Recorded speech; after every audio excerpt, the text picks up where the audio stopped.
What is up, YouTube? It's your boy Hyper.combo.comics, and I'm pretty much doing my fourth ever live show. And this is actually an official show. It's not going to be an unboxing, and it's not going to be um, a, a CGC show off. This is actually going to be a proper show with some proper slides. And put some time into it. Really hope you guys enjoy the whole show. And as the thumbnail suggests, the whole theme is on FOMO. We've all experienced it, and tonight I'm kind of go through basically my comic journey and how I kind of got bit by the FOMO one too many times. But we got to address something. I know that Black Crown Comics, my dude, was supposed to be on. Dude wasn't feeling well, so he had to bow out at the last minute. We'll definitely do a show at some point down the line, but feel better, Black Crown. But as they say, the show must go on. And I reached out to a good buddy of mine, been on his channel a few times, been in his chat, and happy to have him on my channel for the first time ever. And listen, we're gonna be doing okay, listen, you know me, I like my Street Fighter, and then we're gonna be doing some video game theme content. And I brought a quarter because you know how it is. You introduce a new player, you got your quarter in the machine. So I'm gonna slam my quarter down, and I'm actually gonna bring in the current. Oh shoot! Where the hell did my? All right, here it is. Here comes a new challenger. I completely watched that.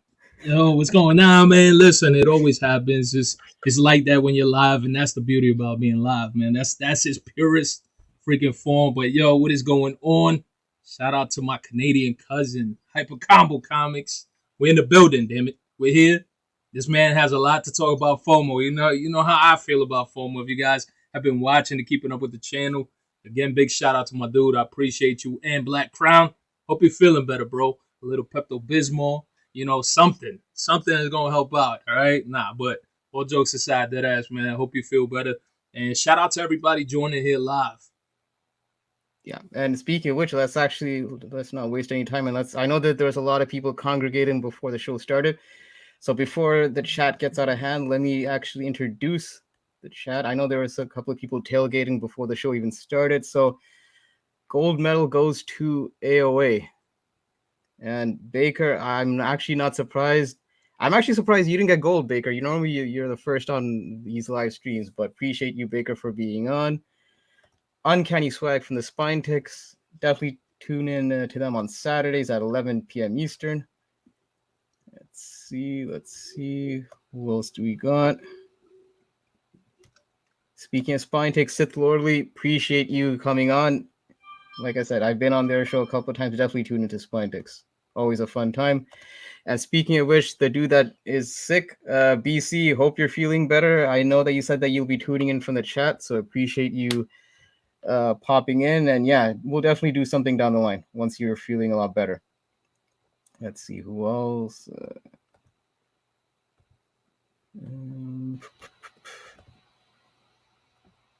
Phil's Treehouse, welcome, thank you. And I think. Oh man, you drinking cognac. Like Crown say, he taking a sip of cognac to help him feel. Listen, I know probably what you're going through because my daughter, she's in kindergarten, and I don't know what the hell she brought over to the house, but it knocked my ass out since this Sunday. Today I'm feeling good, so that's why I told Hyper, I was like, bro, we're good to go.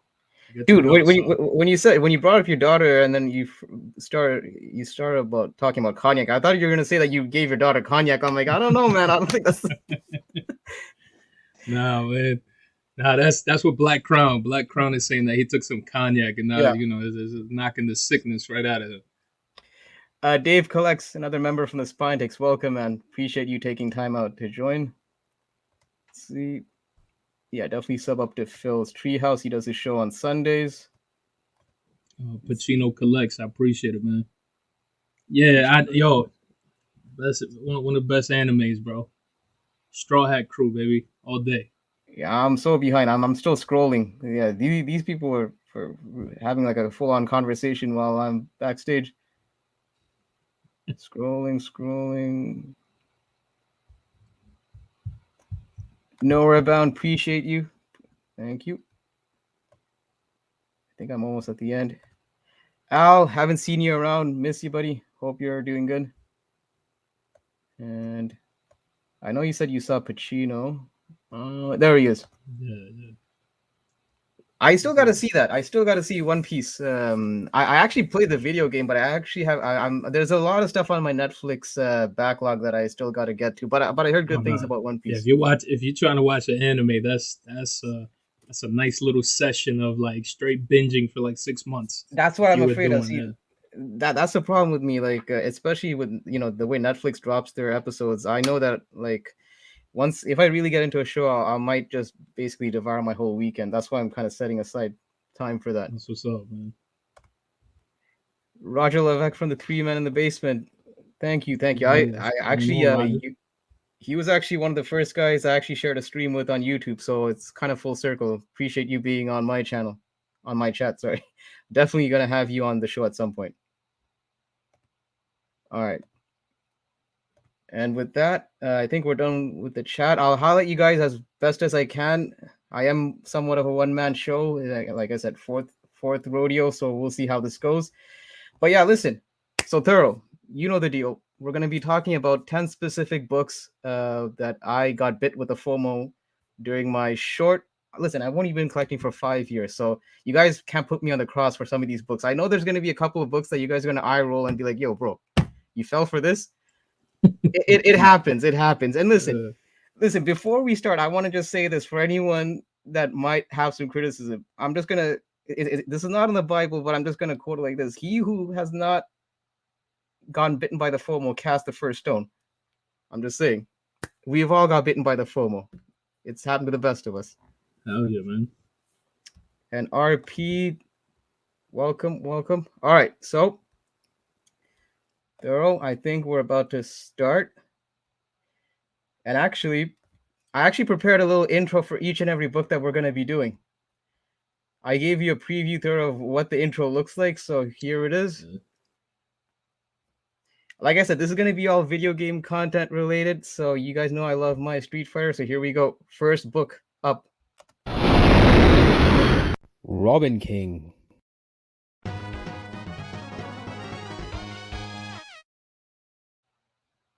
There we go. So first book up, we're going to talk about Dark Knight's Death Metal Legends of the Dark Knight. That's a mouthful. The 1 in 25 Care Andrews variant. So this book was released right around the time of COVID, and the big selling point on this was it's marked as the first full appearance of Robin King and Darkest Night, and also this 1 in 25 is actually his first cover appearance, I believe. And this book, I remember when this got dropped, this was going for a lot of coin, even in Raw. I believe right out the gate, and this is a 1 in 25, mind you, but right off the gate, I think this was almost going 5 times its raw value. And that's why, like, for these slides, what I did was just to compare apples to apples. I put the CGC 9/8 of like the peak point of this book and currently where it's sitting at right now, just so you guys can understand how a lot of these books have fallen off a cliff. So yeah, as you can see, 461 for a 9/8 USD. Again, 1 in 25. That's not some chump change. And then here we see presently August 2023, 100 USD for a 9/8. Now I bought 2 of these copies. Fortunately, one I paid little over ratio. One I paid a lot. I'm going to be transparent. One copy I paid over 150 USD raw. So again, and this was a book where people actually thought that the floor for this would not be that low, and then here we are right now in a 9/8. Thorough, what's your thoughts on this book? Yo, so I'm gonna say something. I'm gonna say right off the bat, DC dropped the ball on this because for anybody that really checked this out and read it, you'll know that Robin King has a shit ton of potential. Could he appear in the future? 100%. I don't doubt that at all. I think that they have so much going, and the reason why this got so hyped up was because, of course, the freaking what was his name of the Joker, the Batman that laughs or whatever. Yeah, Batman who laughs. So when they came out with that character, it fell off all that hype off of that. But this character was very well written. It's sad to see it fade because it kind of gave a Donny Cates ending, kind of, like at Donny Cates Goodbye, where it's like everything starts off solid, and then at the end, it's like when it's time to say bye bye, it just goes to shits. That's what happened with this. But in all honesty, if you could find this, I mean, a 9.8 selling for $100, that's crazy. That is Yeah. crazy. But I would definitely be picking it up if you guys are finding this on a low and you found it for like $10, because I have seen some comic shops having this book up for like $20 raw. Yeah, I'd take a gamble on it. I would take a gamble. Yeah, I mean, it's funny you brought up Batman Who Laughs. That's actually what I was, and you're gonna find a lot of these books. It feels like maybe people are thinking Lightning was gonna, get hit twice, because I know that Batman Who Laughs, when it first came out, that was almost a bit more organic, because I guess people didn't think it was gonna be a bit of like the success that it was, and I think even today that first appearance still goes for some good change. So maybe people were just having the same expectation for, Robin King with Batman Who Laughs, and obviously those expectations didn't come up. And you're right, I did read the origin, like, because there was like a couple of short stories, right, in this, and Yeah. I think Tinian's the one that wrote the origin of Robin King. It's a pretty dark story if you guys haven't Yeah. read it. Like what he does to Alfred and all that. I'm not going to spoil it, but yeah, it's some pretty dark shit. So Yeah. it So now, definitely now had you some know why potential. Tinian does so well with freaking Something's Killing the Children. So that's Yeah. why I was like, there's still potential for the Robin King. I think that it would be a character that they just kind of put to the side right now, and just later on they'll bring him back up. No, for sure, for sure. And yeah, DC can always turn things around, like you said, but who knows? I mean, lately, you know, who knows really what the direction is with DC in general, but we'll see. All right, I think the next book is actually going to be DC, I believe. Let me go to the next slide. Nope, it's actually not. Here's the next book. Negan.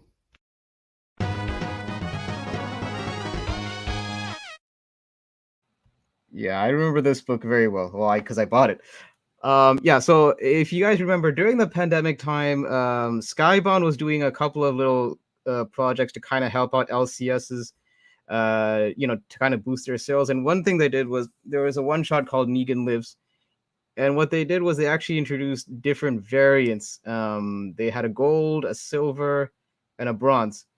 The silver, I believe, was 2 per store, and the gold was 1 per store. And right out the gate, the gold one did catch a lot of premium because, again, that whole allure of being 1 per store. And people were fans of The Walking Dead and Negan. And I think this was almost about a year after the actual Walking Dead series was removed. So people were also itching for some new Walking Dead content. This book right out the gate, I remember again, full transparency, I paid 150 Canadian raw for this, thinking this was going to be something. And look, even the CGC 9/8 reflected it was like $686 right out the gate in July 2020. Look at it right now, not even a tenth of what it was selling for back in 2020. It's $43. That's little over what you're paying for grading at this point, and that's the gold, mind you, the 1 per store. So yeah, I mean, Thorough, what's your thoughts on this book? Yo, this is something, again, great freaking story. If anybody's ever read it, I still think it has potential. Yeah. Especially right now with the Dead City, it just has to. Let me take that back. If this is something that you like, I would scoop it up for the price that it's going for right now. If it's something that you feel like, hey, I'm gonna get some, like a turn up on this or whatever, you probably not, because not even shows or movies is saving comic books right now. But the Walking Dead Dead City with him and Maggie right now has been a dope show. I've been enjoying it. I know a lot of people have not been really talking about it, but that's like one of the few shows that I've been enjoying. And then plus, yeah, Uncanny Swag is saying Daryl's new show is actually pretty decent too. It's not bad. But if you're thinking about picking it up, I mean, what really, what's really the print count on this book? I want to find out. They still don't have it out completely because they're still working on 2020. So I would love to know. Now the other problem is something that I actually wanted to talk about on one of my shows. Are a lot of these books truly a 1 per store? There's a lot of stores that I personally know where I've seen, like, for example, the Capullo Wolverine that just recently dropped. that supposed one per store. There was 2 stores here in my area that had 4 of them a piece. And then somebody hit me up via somebody's chat, I forgot where, and they just told me, bro, they were like, some of these shops have multiple accounts. And I was like, what the hell? That seems kind of fishy. So we truly don't know how many of these are out there. But again, if they are truly 1 per store at this price, I'm not going to lie. I would take a nice little gamble on this because you never know when the frenzy for The Walking Dead is going to start back over. And when it does start up again, then definitely this would be a book to, to definitely have in the arsenal. Yeah, you know what? I also heard the same thing. Actually, I was reading about, because I know that Wolverine 37, the Capua variant, was the rage, and I think it also went #1 on the cover price top 10. But yeah, I heard the same thing, and I guess the workaround, I'm told, is apparently some shops, like if you have like multiple diamond accounts, technically that might be one way of circumventing, I guess, the whole 1 per store situation, right? Yeah. So yeah, and you're right. You never know when, because for a copy that was 1 per store, I gotta say I do remember seeing a lot of copies floating on eBay, more than you would expect for something that's truly a 1 per store, unless all the shops decided to post all their copies at the same time, which I doubt. But yeah, yeah, and you're right. I actually haven't seen any of the spin-offs yet. I'm still working my way and finishing the actual proper Walking Dead series. I kind of fell off it, to be honest, after the whole Negan bashing Glenn. Spoiler, listen, that scene is almost like good. like 7 years old. I think at that point, spoiler rules are out. But yeah, I still need to finish the Walking Dead before getting into the spin-offs. But we'll see. Listen, I'm still holding on to this book. I actually have it slab. Look, it's a good book. It's a good read. I just like I said, it's a case of I paid too much too early on this one. That's basically it. All right, so let's move on to the next book. Okay, this one is not as bad in terms of the fall, but let's see. Valzad.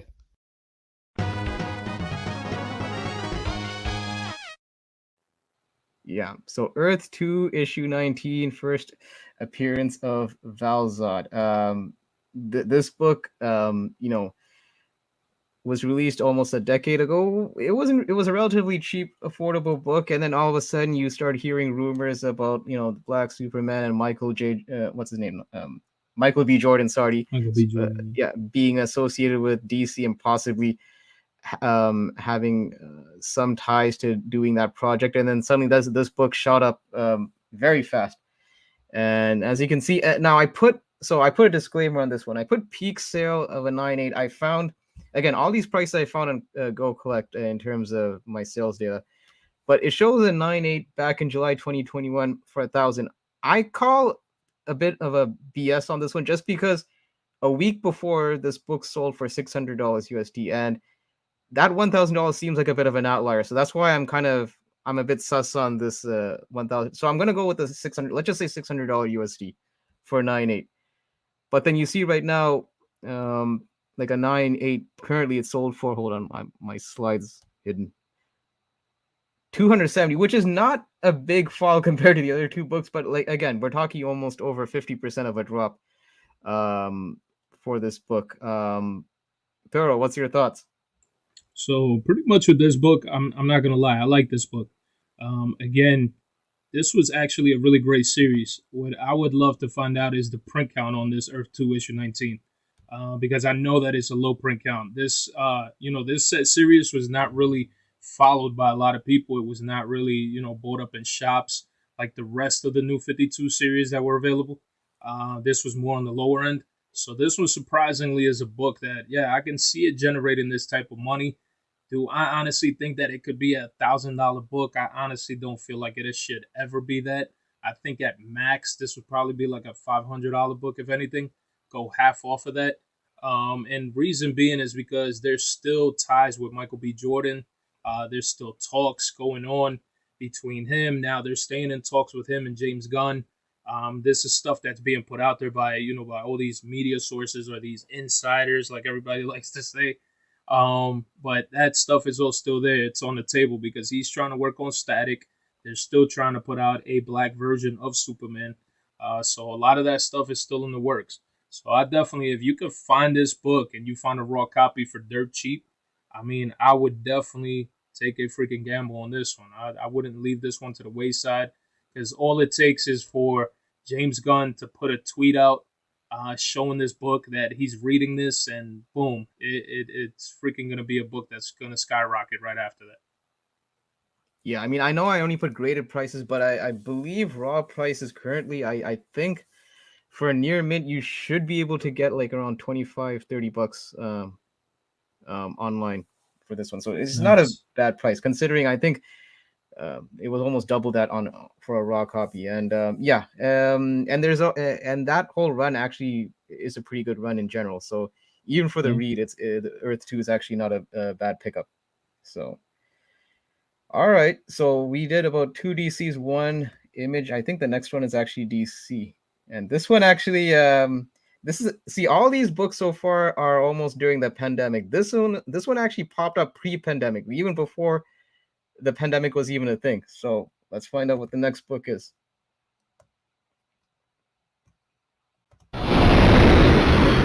Naomi.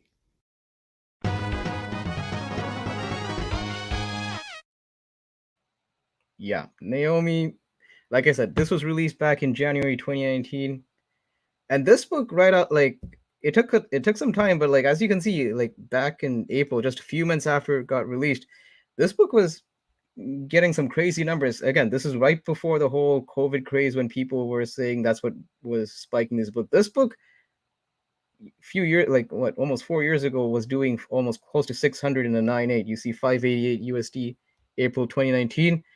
But fast forward, present time, it's almost 30, literally $37. I checked actually yesterday, $37 as of September. So again, barely 10% of what the peak was back in 9.8.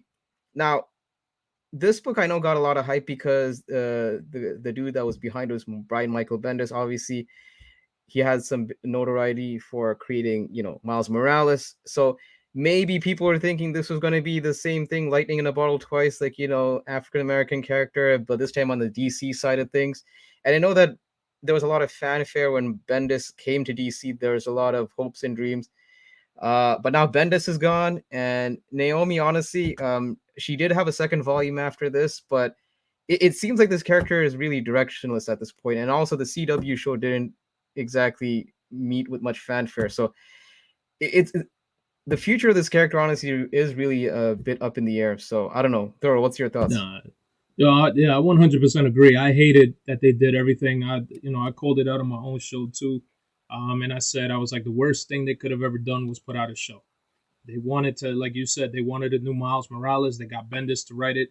Bendis did, in my personal opinion, did a great job. He actually did a better job with Naomi than he actually did with Miles, to be honest with you. Because a lot of people would never say or admit that like Miles' story, his beginning, his origins and everything was terrible. It was not the greatest thing on earth. He did a better, more solid writing with Naomi, and for me, she still has a lot of potential. If you find these in the back bins, I found one for $1. So that just goes to show you like how freaking bad and how low this book has gone. I'll still see some comic shops, they'll still put them up on the wall asking 10, $15. Found a nice little decent copy. I'll still pick it up. But at the same time, yeah, it's like I said, they screwed her over. Like it's not even funny, man. They need to bring Bendis back, help him, write up something, another third series or whatever it is. The second series was kind of funky, but this one was by far it was the best they could have ever done with her. And yeah, it freaking sucked that they just kind of like flushed her down the toilet and called it. But you'll see her back. You'll see her back. That's the inevitable. You said you found it for $1. It's funny Yeah, because we're talking about all my FOMO traps. For this book, I actually ended up it's a $37 USD, currently 9.8, right? That's literally how much I that's pretty much paid for it raw for back Raw. Yeah, back in 2019. Again, she was the talk of the town, and she made a lot of mainstream headlines. So, but you're right, the character has potential, but honestly, it's really the ball's in DC's court in terms of how they plan on using her. I mean, I know she's had guest appearances in Action Comics, and she's done her little Yeah. thing in Legion of Superheroes and all that, but you know, I'm just curious what her future is in DC now that Bendis is gone. I always get a bit weary when the creator of a character leaves the publishing company, because now her fate basically lies with someone else who might not have the same vision that Bendis did, right? So Yeah. that's the only That's the concern. only thing that's gonna hurt her. But besides that, again, if you're finding this on a low, I would definitely still take a gamble. I really wouldn't, when I'm talking about a gamble, if you're finding this for $5, freaking pick it up if it's something that you want. Because if you end up freaking selling it for 10, you got a $5 upside right there. So you can't get mad at that. You could actually at least say, you know what, I won, because anybody that paid a freaking damn near $600 for a 9.8 back in 2019 right now is probably hating life That's insane. that they held on to it. But it's with majority of the comics anyways. Right now after the era of COVID, everything. I mean, everything just freaking took a dumpster dive. It didn't even matter. I mean, you look at, like a prime example, that 1 in 25 Ultimate Fallout 4. Yeah, Everybody swore, and I kept saying, I was like, yo, that thing is gonna drop. It's not gonna.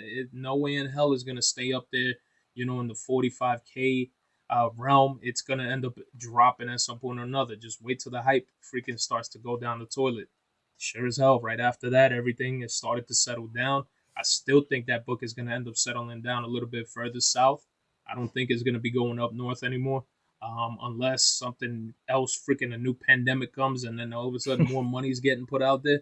But yeah, I do not see that book freaking climbing up, especially for a modern book. And with all these other books, Golden Age, Silver Age, and Bronze Age, that can pretty much be taking in that amount of money versus a modern. Yeah, I honestly don't see that book going any crazier than what it already is. But again, yeah, it's every single book. I know everybody has the regrets, like I like to say, but yeah, I could tell you I probably had like 10 copies of Naomi sitting back here somewhere in the damn. mix. But I'm still gonna hold on to it because I actually enjoyed it a lot. I thought that they did a great job. I thought the interior artwork by Campbell was freaking amazing. And again, Bendis, you can't go wrong with him. Yeah. No, I agree. And before we continue, shout out to Art Chemist for joining in the chat. Appreciate you, man. Thank you. What up, chemist? Yeah, but no. Again, just like with what is it? Robin King. We'll see what DC has in store for Naomi in the future. But I think that actually wraps up pretty much all the DC books. So now we're actually gonna move on to our first Marvel book of the evening, and that is Black Winter.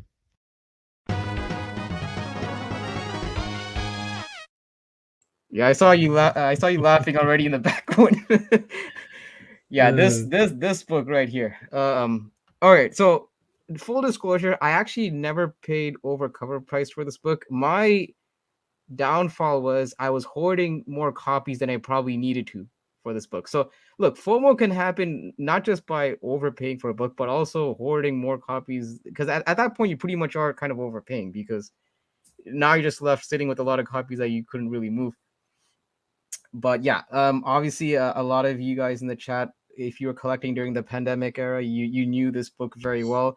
This actually came out actually a few months before the pandemic. This was actually around January. I remember this was January 2020, so a little bit before then. But not sorry, this book actually came in the pandemic. My bad. The Thor series started in January, so yeah, it yeah. makes sense. But yeah, this was met with a lot of fanfare. Danny, shit, tongue tied. Donnie Cates. This is what happens when you go live and you're trying to say things off the cuff. Now I know what now I know how newbie feels. Donnie Cates was met with a lot of fanfare.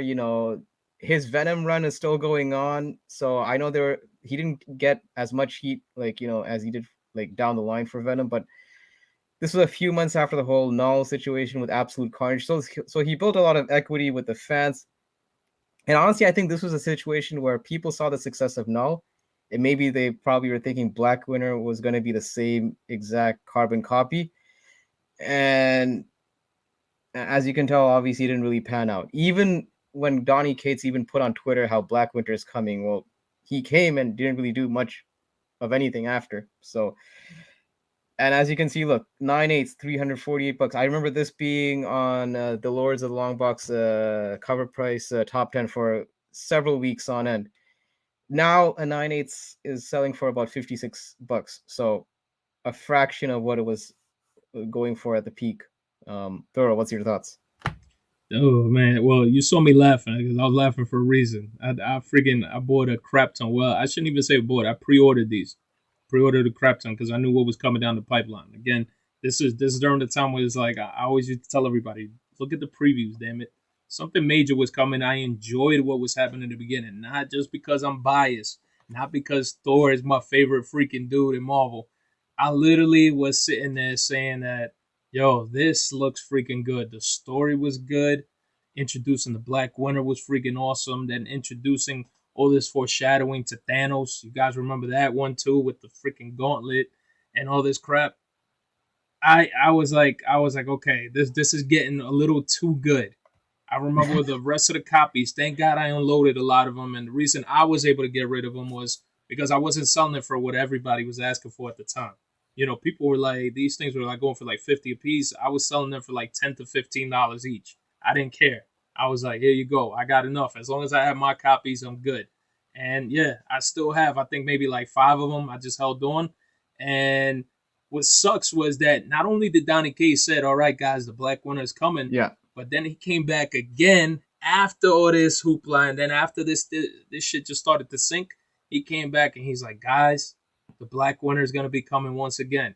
So now I'm like, okay, cool. Where are we headed with this? Because the story started. Even right now, I don't think they could save freaking Thor because now you start bringing Thanos into the mix, showing exactly. I mean, how long did we wait from that very moment we saw that cover where you saw everybody in Marvel dead? It was like zombie versions in the background. Yeah. And then not only did freaking Thanos have his Infinity Gauntlet, but then he had Thane's Gauntlet, his son's gauntlet on his freaking other arm. So now everybody was losing this shit, including myself. I was like, oh man, this is about to be great. They did absolutely jack shit with that. And all that stuff is just literally it's all just getting flushed down the toilet. I know that there was that big accident with Donny Cates. I had, a lot of stuff that's been happening in his own personal life, getting divorced, all that. But man, let me tell you, this again is another one had a shit ton of potential, and they just freaking they horribly swung and missed, and just call it, man, 3 strikes and just one pitch. That's what came out of this. That's how freaking just how bad they freaking they left this. But we don't know what's gonna happen. Is the Black Winter gonna show back up? We can't say no because I mean look at Null. Null is back. Null is coming back into the Venomverse. So we can just like any character in comic books, you can never say any of these characters are gone or they're dead. One way or another, they're gonna find a way to put them back into freaking comic books. So I'm sure at some point Black Winter will probably come back, and maybe who knows? Donny Cates might say, you know what? I need to reignite this fire, this damn flame that I once lit, and try to get things going again for Thor. So, again, if you can find this shit for $1, $2, I'm all for that gamble. Damn it. Yeah. The thing is, I always get a bit like uneasy when people always say it's the next of something. Like the thing is, the situation with Null was, it was one of Don. I mean, he did Cosmic Ghost Rider like a few years before that, but Null again was another organic creation that kind of caught on to fans. The problem is like Black Winter, people were already kind of comparing him to Null right away, so I think that kind of almost gave it a bit of a handicap because it was almost forced. It wasn't as organic as Null's first appearance. So, and you're right, Null is coming back, and again, it's the same situation with the whole Naomi thing. Donny Cates is no longer really writing Thor anymore, so who knows what Black Winter's future is now that he's in the hands of Gronbeck, I guess, who's the current writer, or whoever is going to take on Thor after. But yeah, the future is a bit murky for now, but we'll see.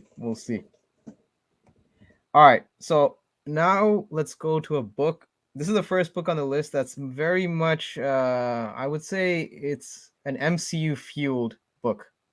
This book was a book that people were really paying attention to, but then after, how the MCU has its magic, this is the book that we're gonna showcase next. Sam Wilson.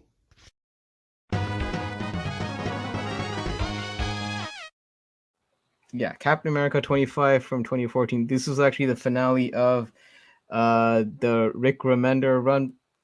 And this is the significance of this issue is this is basically when Sam Wilson takes on the mantle of Captain America. This was when Steve Rogers was Old Man Rogers at that point, and Sam Wilson takes on the mantle. And this book really, I mean, most of you guys have already saw Endgame. This book really took off after that end scene in Avengers Endgame, and also obviously with the news of Falcon and Winter Soldier, which was released about 2 years ago. Again, peak on this was 630 USD in a 9.8 back in April 2021. This was right around the time when all these books were going for obscene amount of money. Fast forward to now, 9.8, respectable 98 USD, which is still not a bad price for a 9.8, but again, nowhere near its heights back in 2021. So, Thoro, what's your thoughts on this? So I'm not the biggest Captain America fan, but I will say I did enjoy Sam Wilson's solo when he had his first solo Sam Wilson Captain America line. That was probably some of my favorite stuff. I know that this, book in particular, I was never too fond of because I started to kind of like decipher things on my own, where I started to say, a lot of these characters, whether you're kind of like the backup sidekick or whatever, they don't do too well later down the road on the secondary market. Yeah, they kind of, it has their moments where, Falcon and Winter Soldier, that show kind of made this book take a huge dump after that show was done. Once that show was over with, I mean, that show was not, I hated that show. And mind you, I love The Winter Soldier. By far, one of my favorite damn movies that could be out there from the MCU. That's like on my top 5. Agreed. And when they came out with the show, it just like killed any whatsoever, any FOMO. Since we're talking about FOMO, killed absolutely any FOMO of what we had to see or expect with Sam Wilson in the future. And even with everything that's dropping right now for this new movie, which was kind of stupid, where they freaking went from changing it, from New World Order, which made complete sense with what they were doing with the movie, and to to like correlate with the comic book, and to going into this whole Brave New World shit.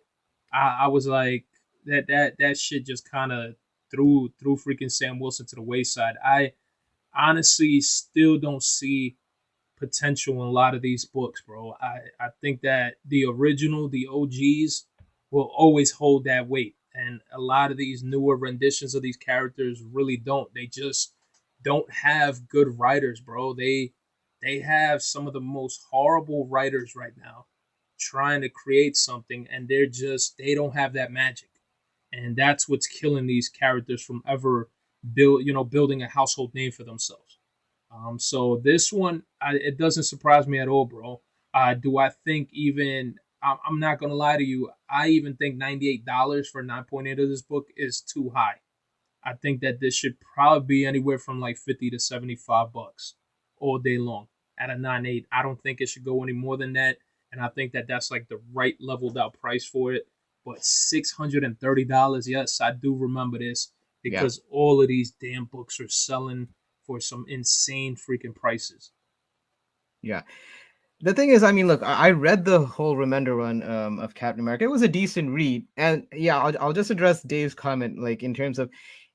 So the reason I call this a FOMO book for me in general is because if I was honest with myself, I probably would not have because I spent about 50 for the entire run. The thing is, that run was nowhere near $50 before the whole MCU news. I could have probably got this cheaper had I waited. I just called it FOMO because I remember actually pulling the trigger because I figured I needed to get this book because I just saw Endgame. A lot of people are on a high, including myself, after seeing Endgame. It was like, there's a lot of cool moments. So I needed to cop this book right away. So in that sense, I kind of got bit by the FOMO bug. But as a read itself, it was a decent read. But yeah, there I do agree. I do feel like currently like the direction of the MCU. I honestly don't know what the direction of the MCU is. I know Loki's coming out soon with the season 2. They lost it, bro. I'm not gonna lie to you. I'm not even excited about it. I'm not. Yeah, Loki, you mean? the first season I was. I mean, I'm a huge Thor fan. Hmm. So when that first season of Loki came out, I was super hyped. I was like, damn. I was like, yes. That shit went down the freaking drain for me after it was done. I honestly, a lot of people were saying, hey, Jonathan Majors. I'm not gonna lie. Jonathan Majors is a great actor, but that dude couldn't even do couldn't even do justice for like freaking Kang the Conqueror. You look at a lot of these books.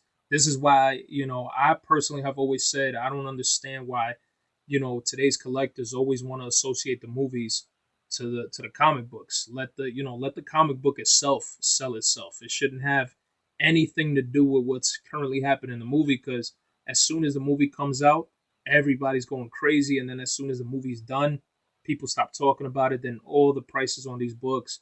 I mean, you even look at it like an Iron Man 55, bro. Look at how much those books. You remember when those books were coming out during freaking Endgame, all that stuff, and how much that book was going for? That book was going for some insane freaking prices, and now you can find copies of that book and not be like, oh man, I thought I was never gonna be able to afford a first Thanos. And it also like unveils everybody, where everybody's like, uh, I it starts to unveil like who the real fans are versus the ones that say that they're not fans, that they were fans and they love Thanos and this. I was like, where are you guys now? Because now is the time to be buying that damn book. It's a lot of these. And I know Dave Collects is like, yo, what show were you watching? Let me tell you, I'm gonna be I'm like, everybody will get on my ass when I talk about these shows and things like that. And a lot of these shows were not well written. They were not. I know people will be like, "Yo, dude, I loved it." I don't know if it's the fandom. I love the MCU just as much as anybody does, but I'm gonna be a realist about what the hell they've been putting into these shows, man. A lot of this stuff has not been started. I even gave a stamp of approval to like freaking Miss Marvel. I thought the beginning of it was so well done, and then I don't know what the fuck just happened with it. It's like it started off great and it just took a fucking huge dive, and it was a wrap after that for me with the Miss Marvel show. And mind you, it's like you're seeing how a lot of this stuff is imploding on Disney and Marvel itself, and you're seeing little by little. Everybody knows that yes, they have fucked up. They're not doing good with any of the IP anymore, and it's starting to backfire on them. But in all honesty, again, do these comic books deserve these sort of prices? I don't think the ridiculous price of like $630 for a first Sam Wilson as Captain America. I don't think that should be there. I mean, for me, I'm not lying. If it's $100 book, cool. That for me is like the perfect area. If it's 75, even perfect. But I don't think that this guy still has. I'd rather they just have left him as the Falcon than to have created and said, "Hey, we're gonna bring in a new Captain America." They should have just left him as the Falcon. Yeah, and I guess the other point is like, listen, there were some pretty cool variants. I wasn't a big fan of the cover A. If I'm being completely transparent, the cover A could have been better. I get what they're doing with the silhouette and all that, but yeah, I mean, look, it's one of those situations where I do find myself, I will say, enjoying the MCU a bit more now that it's almost like I come to terms with the fact that these shows aren't going to be completely faithful to the comics. And it's almost like you kind of have to do that for some of these shows, I find, just to kind of almost take it at face value. But I kind of almost lost the whole expectation of hoping that some of these characters are going to be true to their source material. They kind of are, but I kind of find at the same time they're not. Before we continue, Hip Hops and me, Steve, appreciate you joining. Team Nerd Herd, I know they will be going on at 10:45 for the review on Ahsoka, so definitely tune into their channel a bit later on. That's Appreciate what's you. up, man. Yo, big shout out to Hip Hops and me, man. Shout out to him. I see him saying what's up in the channel. Yo, big shout out to them. Appreciate For it. sure, for sure. And Let's see, and 2020 were horrible for all. Yeah, those pandemic prices. But you see, that was another thing too, man. We can't forget that, a lot of us during the pandemic, we were all stuck at home, so we were happy with anything that was coming Mm-hmm. out. And even if I saw it for me, like I try not to tell people like, oh, this is hot garbage, don't do this, don't do that. I tell people, listen, it's not going to be something that you're going to be like, oh my god, I can't believe I missed out on it. It's going to be something that, hey, just wait for it to come out on DVD or Disney Plus or whatever and watch it then. Yeah. But to be honest with you, yeah, it was a lot of us were all bored. We didn't have anything better, so we would all anxiously wait. So anything that was given to us, even if it was a hot bag of shit, we were all like, yeah, this is great. But in reality, it's like I tried to go back and rewatch some of these things, and for the life of me, I try to rewatch Loki. I was like, okay, I'm gonna do it because I want to see if there's anything I missed out for this second season. And I didn't even get through like freaking first two episodes. I was like, all right, I'm done. I'll just wait till the damn next season comes out. I watch it, and if I enjoy it, I like it. And if it's something that a lot of people like, then you like it. And then for me, I just say now, I'm like, yo, it wasn't for me, because there's a lot of folks that have been like, yo, dude, what the hell's wrong with you? This was mad dope. This was awesome. So that's why I refer to it as that now. I just say, yo, this was not for me. But I'll be honest about things, and mind you, even with like Thor: Love and Thunder, Oh, when Thor: jeez. Love and Thunder came out, yo, I was like Mm. in heaven. My head was in the clouds because freaking Thor: God of Thunder, my favorite freaking series ever from Thor. I was like, oh my god, they're doing it. Oh, dude, I looked like I wanted to cry when I was in the movie theater. My wife's looking at me, she's like, "Are you okay?" And I was like, "Dude," I was like, it was bad. It Dude, was fucking bad. I mean, I have the full run of Jason Aaron's Thor, God of Thunder. I'm so happy that I sold my second set right before that movie came out. Because had I waited, I would have been holding the bag on that book for Bro, sure. I have 5 sets of that. Five I hope you didn't sets. pay I hope you And didn't I pay a got no premium for hell those. no. That was from me collecting from way before any of this shit ever came out, because that Okay. was my biggest. That was the biggest freaking like title ever for me when Jason Aaron, because he literally got so deep into the folklore for Thor Hmm. and anything related to it, that I was like, yo, this guy was just a beast. He was a beast writing that. And even now, man, I don't think that like even what Jason Aaron's currently doing, bro, doesn't even represent him. I feel like his like flame sort of like died out, because even on his Avengers run and everything, that shit right now It is wasn't the same, yeah. It didn't have the nah, same bro, magic. it's not. Yeah, and yeah, and dude, I know you were mentioning waiting to see things on Disney Plus. I am so glad that I did not pay any amount of money to see Love and Thunder in theaters. And even then, I'm still kicking myself for even wasting 2 hours of my time watching it on Disney Plus. But at least I didn't pay pay any ticket price on that. That was the worst part. It was the same thing when I went to go see Ant-Man. And I even told people, I was like, listen, Which to one? be honest with you, The first the one or Quantumania, the Quantumania? Okay, Quantumania, okay, yeah. yeah. And I told people, I was like, yo, it was, you know, some people on my channel, viewers of mine, got so upset. They were like, dude, I can't believe you gave that movie a 5. This is why I was like, yo, I can't even use fucking numbers to rate a 5 is in the middle. It That's from between a 1 and a 10 is in the I would middle. kind of agree with you though. It Yeah, was very middle of the road for me. It wasn't yeah, terrible. It wasn't bad. But honestly, like if I'm being honest, there were middle parts where it almost put me to sleep. I found. Um, dude, and yo, I don't know. I've said this on my channel, and I told a lot of my viewers. I said, if you guys go back and rewind every part of Jonathan Majors as Kang the Conqueror, I would love, if I was an editor extraordinaire, I would honestly go and take every freaking Darth Vader, like any scene with Darth Vader in it, and put it side by side with Jonathan Majors Kang the Conqueror, and I shit you not, it was Darth Vader to me the whole fucking time. I The don't even. whole damn movie, bro. I'm not even lying to Yeah. you. Just pay attention to the details of everything that Jonathan Majors does. Even the way that he walks, Hmm. bro. It was like on fucking key. Like he studied freaking Darth Vader to play that role. And dude, I despised every second. Even to the fact where I was like, yo, you made this dude such a lame that this dude got run over by some giant fucking ants. This dude should be zapping them and freaking squirting the ants all across the screen while you were watching a movie. None of that shit. I was like, bro, I was livid. I was livid.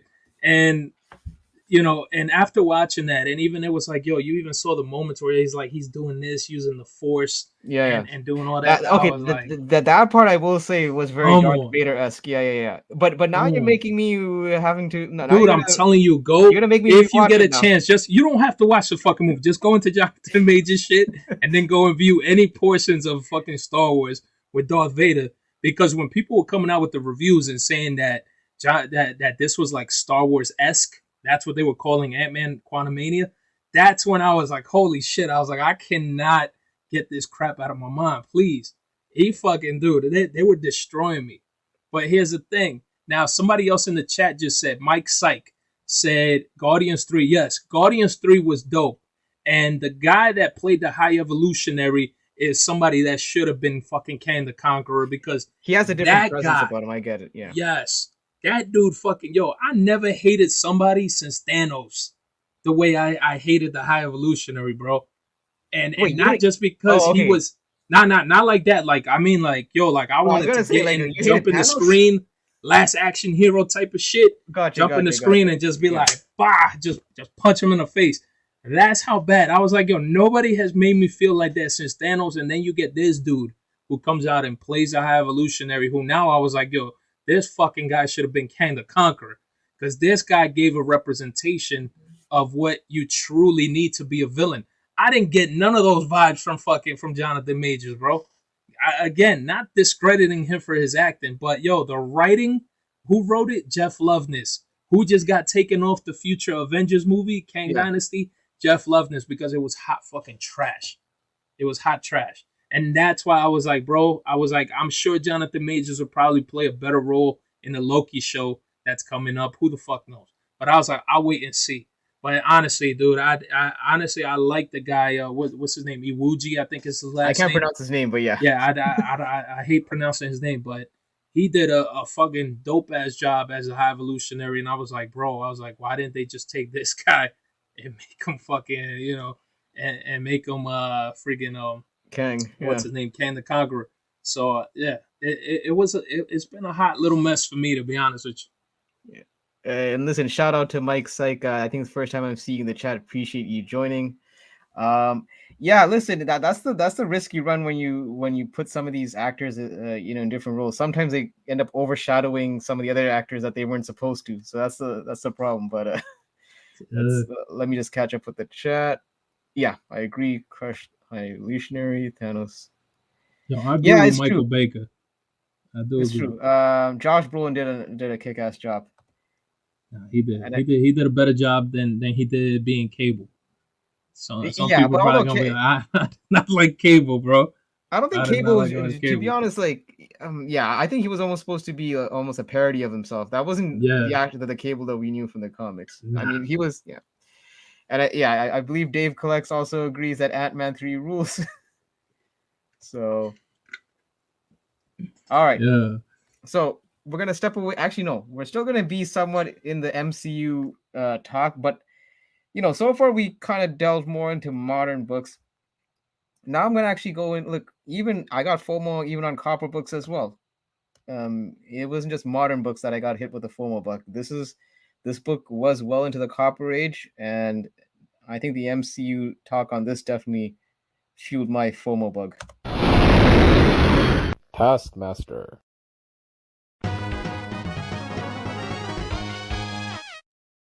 I saw you backstage just like listen, okay, obviously for those not in the know, this is Avengers 196. It's the first full. I say full because he does make an appearance at the end of 195. So this is 196, first appearance of, there's been many versions of Taskmaster. This is the OG Tony Masters Taskmaster. On paper, he's a dope-ass character, to be honest. Like, look, I want to set the record straight. This book is not a bad book to have in the PC. I'm happy to have this in the collection. My only gripe was the amount of money I paid for this book. That's the thing. And so Yeah. right now I put CGC 7.0s because that's right around the grade that I bought my raw copy for. Peak value back in 2021, this shot up to 242 in a 7.0. We're talking 7.0, by the way. High mid grades 242 right now. Last sold 7.0 back in September, $67. Again, not even close. Whoops, not even close to the peak. Like I said, dope character. And listen, a little bit of background history. Before I was into comics, I was more into gaming, and I like Taskmaster because I don't know how big you were into fighting game store, but he was a character that was introduced in Marvel vs. Capcom 3. And that's how I actually knew about Taskmaster. And I thought he was a pretty dope ass character, like the whole thing about him mimicking other superheroes. So I already liked the character even before I got into comics. And I like the whole and the cover is a pretty kick-ass George Perez cover because I'm always a fan of the actual character that's the first appearance of front and center. So again, no shade on the book itself, but for what I paid for back in the day, yeah, I definitely would have taken that back, and I definitely would have probably exercised a bit more patience. And we know how Taskmaster panned out in Black Widow, far from the Taskmaster that we were expecting. And I think that's probably why you had your head in your hands when I showed this book. But there, I'll let you take it away. It's the MCU. Fuck. Like that's literally what the hell I was going through my mind that very moment. Again, you're right, bro. I would never discourage anybody from ever getting this book. I think that this is such a solid freaking book. I think this is an incredible character in my personal opinion. Also, don't put to the wayside his first solo series for Taskmaster. That was a very freaking well done freaking series for him. And again, I love the fact that he is a copycat, that he can copy absolutely every single superhero's powers, whatever, their fighting skills, should I say. But this is definitely a book. Yeah, I'm not gonna be mad, but at the same time, I feel my man's pain where he's like, yo, I will tell you, I forever have owned this book. I've owned several copies of it. So I never paid that much, like how you said back in 2021 of July, a 7.0 went for 240. Never, bro. You know what was the most I ever paid for this book? Was $10. Ah, damn. $10, Wait, bro. you're So saying that's the I'm not. most you've ever paid for it? Yes, that's the most I ever paid for this book. Wow. $10. So I'm never gonna get fucking mad. Anytime I always found this book, I would still actually find it in back bins because not even comic shops would actually pull this damn book out at the time when I was picking these up. And it's sad, but I'm just gonna say it right now is the time to buy. If this is something you truly love, whether you're against what my personal opinions or hypers, where we're like, yo, I fucking hate this. This is garbage. Listen, do yourself a favor. Do buy what you love. Stay that way. Stay on that course because that's what's gonna keep you, with an extended life in this hobby. I've seen a lot of people drop out because they'll be like, I fucking paid $242 for a 7.0 Taskmaster, and now this shit is only worth $50. I'm like, yeah, they start losing this shit. They start about to have a coronary, and next thing you know, they're like, I'm done with comic books. I don't ever want to collect this shit. So that's literally what happens with a lot of this stuff, and that's why I just try to say this book right here. Yeah, I think you got all of us on this one, bro. I would buy this fucking book all day. Yeah, and again, and that's what I want people to understand. A lot of these books, there's no actual. I'm not saying that these books in particular are terrible. It's just again the price point that I kind of succumbed to for some of these books definitely was not worth it at the time or Yeah, it currently. wasn't Sorry. worth pulling the trigger. I know so many people, and I'm not gonna lie, it was how many people went on YouTube after watching, and including myself, watching Black Widow on Disney Plus, and after everybody saw it, and the whole time I was like, yo, please tell me this ain't so. Just from the very beginning of the movie, I was like, this fucking girl's gonna be Taskmaster. Watch. Fucking get to that point, boom. End up freaking having, again, the MCU fucking having a female Taskmaster, which, yeah, it's nothing wrong with it, but at the same time, it's like, bro, you took away from such a classic freaking villain slash anti-hero. Because what was it that he was in? He's actually fought alongside with Miles Morales and everything, trying to stop Carnage recently. and the Miles Morales stuff. And yo, let me tell you, he's funny as shit. I loved him in the comic book, but Yeah, yeah, and the biggest thing I was like, why did you guys do this? Why did y'all fucking go this route? And my whole thing too is like, yo, are they afraid that it's a guy hitting a freaking girl? And I'm like, yo, dude, Black Widow has fought mad dudes in like everything we've already seen. How the hell you gonna stop her from actually fighting the real Taskmaster? Are they gonna start saying, oh, it's gonna be very overpowering? It's gonna be a big ass dude that's Taskmaster, and he's gonna overpower. I'm like, come on, just freaking keep it like that. But they decided to go that route, and again, it is what it is, man. yeah, and just want to highlight Gomez, who just joined the chat. Appreciate you, man, for joining. Definitely sub up to Gomez. He's been showing some of his YouTube short where he's kind of pulling random variants from his poll, so that's always a fun watch. And also, I know you mentioned Miles Morales. I will agree with BC on this one. If you play the Spider-Man game on PS5, PS4, sorry, the Taskmaster character in that, it feels like some of these characters almost lend itself better to video game properties and movies. I find Taskmaster, and I will add this before we move on. It's kind of sad that Crossbones looks more like Taskmaster in the MCU than Taskmaster did. True, bro. So, Facts. all right, so we're gonna move from one Copper Age book to another Copper Age book, and this book I know my dude BC is familiar with very well because I believe he actually sold a copy, and here it is. Moon Knight.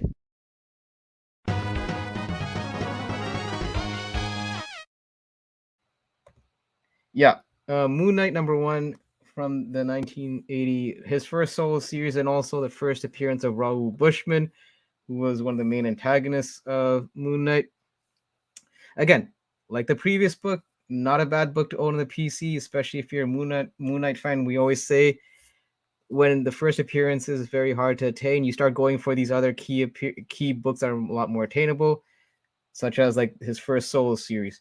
Again, this book, I remember when I joined the hobby, this wasn't a very expensive book, but again, the whole MCU machine kicking in, this book kind of revved in terms of its value. Peak sale, again, I'm going to put a cautionary disclaimer on this one. Peak sale, it shows 1800 USD in October 2021. Again, my BS meter is kind of going off on this one because the next highest sale after that was 1350. So it's almost like there's an 1800. That 1800 seems like a bit of an outlier. So I'm going to say, let's just say for sake of argument, this was 1350 peak in August 2021. Currently, right now, 9.8 is selling for 375, which honestly, for this book, for a book that's highly printed, 375 for a 9.8 is still not bad. But again, nowhere near the height it was back in 2021. Solid book, like I said, no shade on the book. But again, this was a case where I never overpaid for this book, but this was similar to my Thor #5, where I probably had multiple copies and I probably could have offloaded some when I had the chance.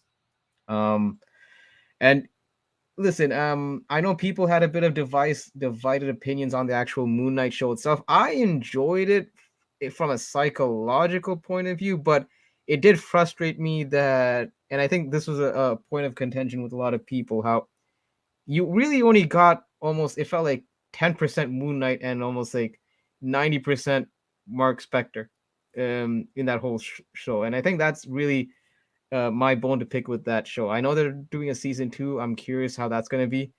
But Thuro, what's your thoughts? Yeah, again, freaking great book, bro. Can't bash this book ever. Another book that I had 10 copies of. I still think I got like 4 of them sitting back there because I know I got rid of a couple of them. But this, again, I'm just gonna say the show was not for me, bro. I'm a big Moon Knight fan. I honestly hated the way that they made it. You know, this sort of, don't get me wrong. If you read Moon Knight comic books, it does become a psychological, freaking in a sense, thriller type of thing. Yeah. But in all honesty, I wish that they would have just kept him as this mercenary and not battling, so in a sense, psychosis. He started to build these split personalities after he was using all these different characters as disguises for himself to, because he was a merc. Right. He disguised, he would be disguised as these different, as these different characters I thought that if they would have went about the show that way, it would have been a better explanation as to why he is the way that he is, and he starts becoming paranoid. I thought that the way that they built off of it, I was like, dude, like you had the blueprint. You couldn't have gotten any more better than the story itself. And sure as hell, I mean, look at the cover. The cover gives you a good example of what they could have done, and they just went ass backwards with it. Where this dude's like waking up, cold sweats, putting fucking salt on the floor, whatever the hell it was that he was doing, to Yeah. try to figure out if he left his room and shit. I was like, come on. And I do agree that was another thing that upset me was it was 10% Moon Knight, bro. And again, this shouldn't, just generally speaking, this shouldn't affect where this book should be at. Period. This book should still, it's well deserved to be where it's at.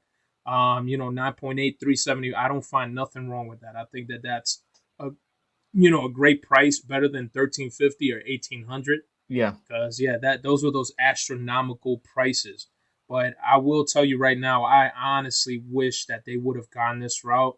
Even though Oscar Isaac, he's a great actor, I'm still not a fan of him as Moon Knight at all. Do not like him. I think that he needs to be in the intergalactic wave, doing his Poe Dameron and freaking being part of Dune. And no, that's how I always view Oscar Isaac. I Wait. just can't see him as Mark Spector, bro. Before we veer off, let me ask you, what's your take on Oscar Isaac as Miguel O'Hara?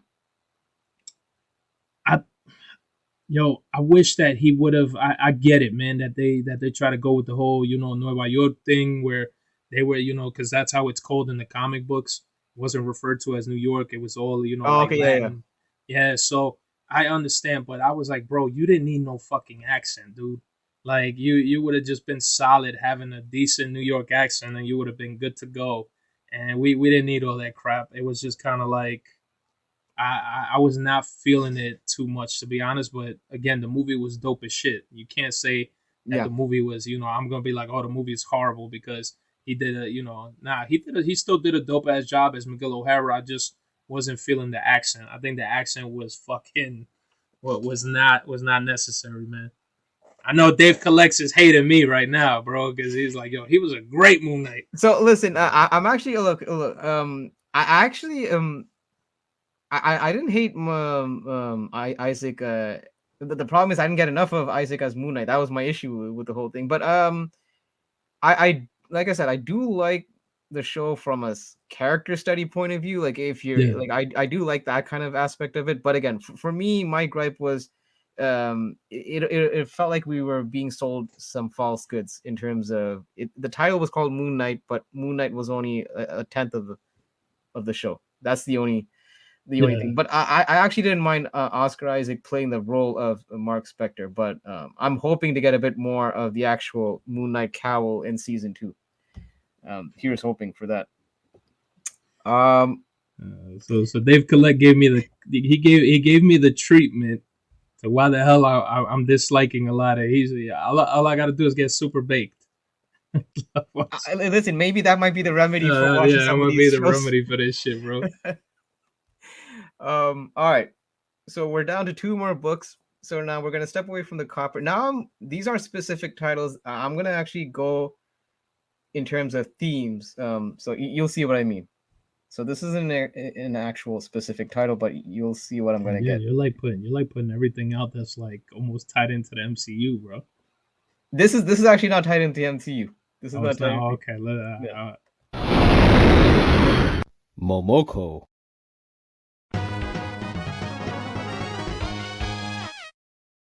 So yeah, I like I said, it wasn't a specific title, but you guys remember back again, this was right around the pandemic time. Momoko was doing her thing, and she was she was like, the new toy in town that everyone wanted to try. And that pause. Okay, that probably, let me rewind that. She was the new artist in town, basically. That that like she got a lot of fanfare. And look, I know there's a lot of Momoko. Like, she's a very divisive artist. I personally find some of her covers exceptional, and some of her stuff like meh. And I do own a couple of Momoko covers. Obviously, that's why it's even on this list. But yeah, look, like a lot of artists, it's one of those cases where you got to catch them on their first wave, because after a while, if you know anything about DC and Marvel, if they see anything successful, they will milk that cow dry to the point that it gets oversaturated in the market. So that's why I just highlighted two of the books that I picked up from Peach Momoko back during that whole pandemic era. Again, I didn't pay anywhere near these prices. I kind of pre-ordered a lot of these books, but I did pay over ratio for both these issues. So we have Champions number 1 in 50. Peak sale on this, 195 USD. Again, this is a 1 in 50, right? It dropped to 65 USD in August 2023. And then we also have Marvel Zombies Resurrection number 1, a 1 in 50. Peak sale on this was actually even higher, 262. And that was the pre-sale was on the Champions. But yeah, the Marvel Zombies 262.98. Now it's currently at an $85.98 sale from back in August. Again, nothing wrong with these covers, but it goes to show you that you kind of have to, like, either you have to catch the artist right when they're about, like, right when they're doing their prime stuff. It's like the same thing like with Art Sherm, J. Scott Campbell. A lot of their early stuff is very highly collectible. People seek after, but now you look at J. Scott Campbell and Art Sherm. Those covers are, I feel, almost like a dime a dozen, and they don't fetch nearly as much as they did before. And I think that's just because Marvel doesn't really have an incentive to kind of cater to the secondary market. If they see an artist that's hot, they will milk that cow dry just to cater, to the market. So that's kind of what we're seeing with Peach right now. Thorough, your thoughts? Dude, yeah, you're making me hate almost everything on here. Yo, I fucking I hate Peach Momoko, Oh, you bro. okay? I Dude, know you didn't I hold back on can't. your show. I've said it. I'm not a fan. Yeah, There was like one thing that I was like, oh, she killed it, and it was a Ninja Turtles cover that I wish I would have gotten, yes, yeah, and it was that was like the one because she drew that, like, like if it was some old school Japanese scroll type of thing, yeah, and I was like, yo, this was freaking dope as shit.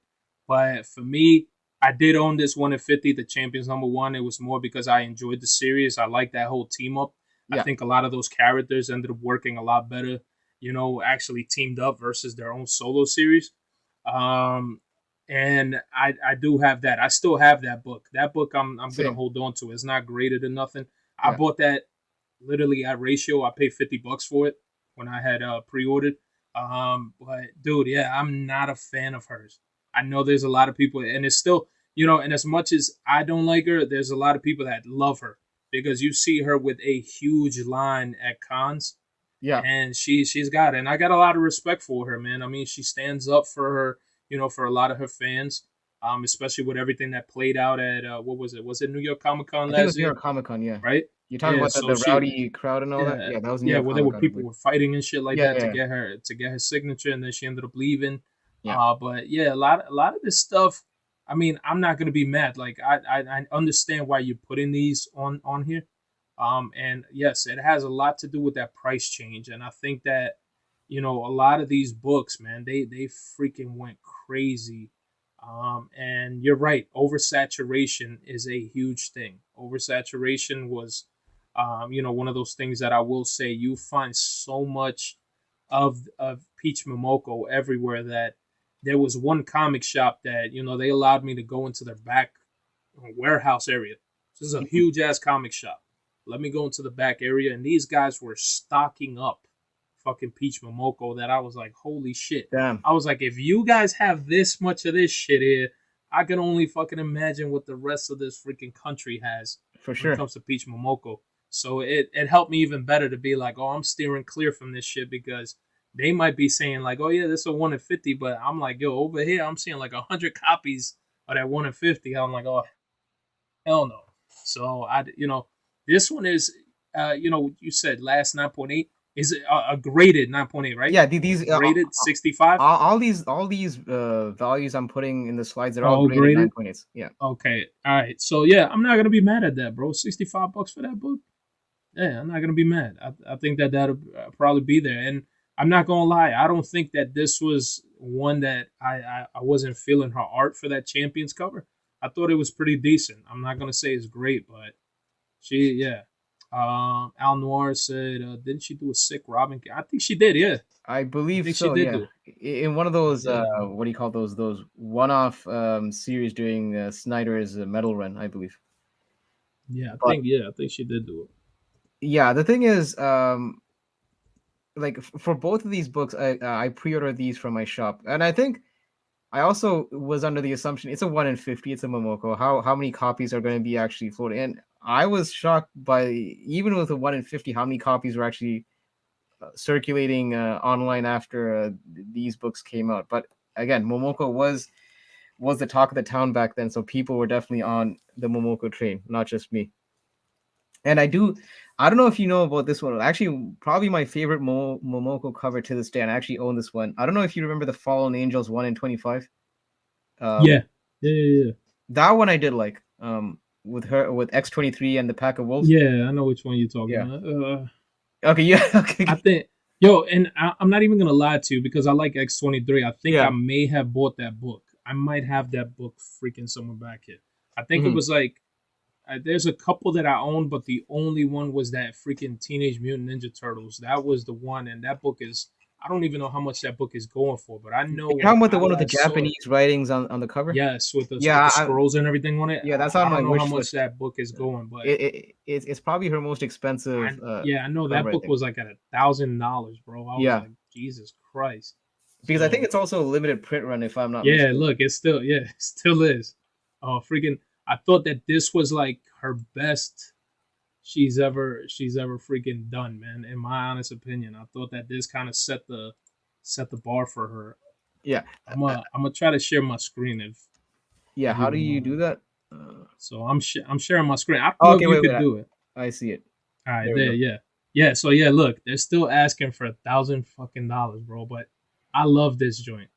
I think that this was probably for me is, I don't know. It gives me those vibes of like a fucking blood sport, Yeah. movie poster. Like I freaking, the yeah, Shogun kind of, yeah.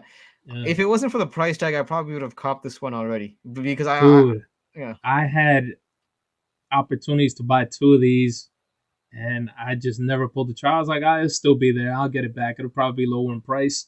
Regretted it. But yeah, this is the one Peach Momoko. I will tell you that. Yes, I would love to have, but good lord, for $1,000, Yeah, it's nah. As much as I love the turtles, yeah, couldn't do it to and myself, I'm a bro. Turtles fan, yeah, so this definitely would have been right up my alley. But yeah. Yeah. But yeah, we'll see. We'll see if that book ever, I don't know, maybe I might catch a seller sleeping and I might grab it.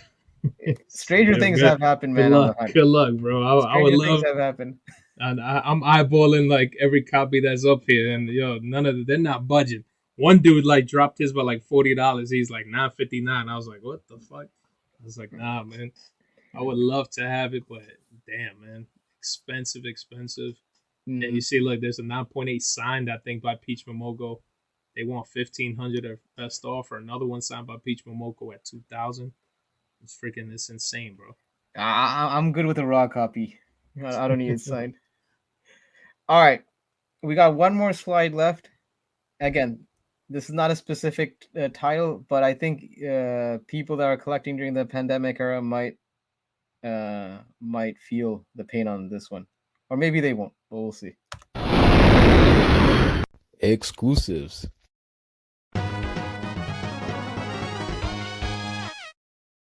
Before we continue, shout out to Rocksteady for joining. Appreciate you, man.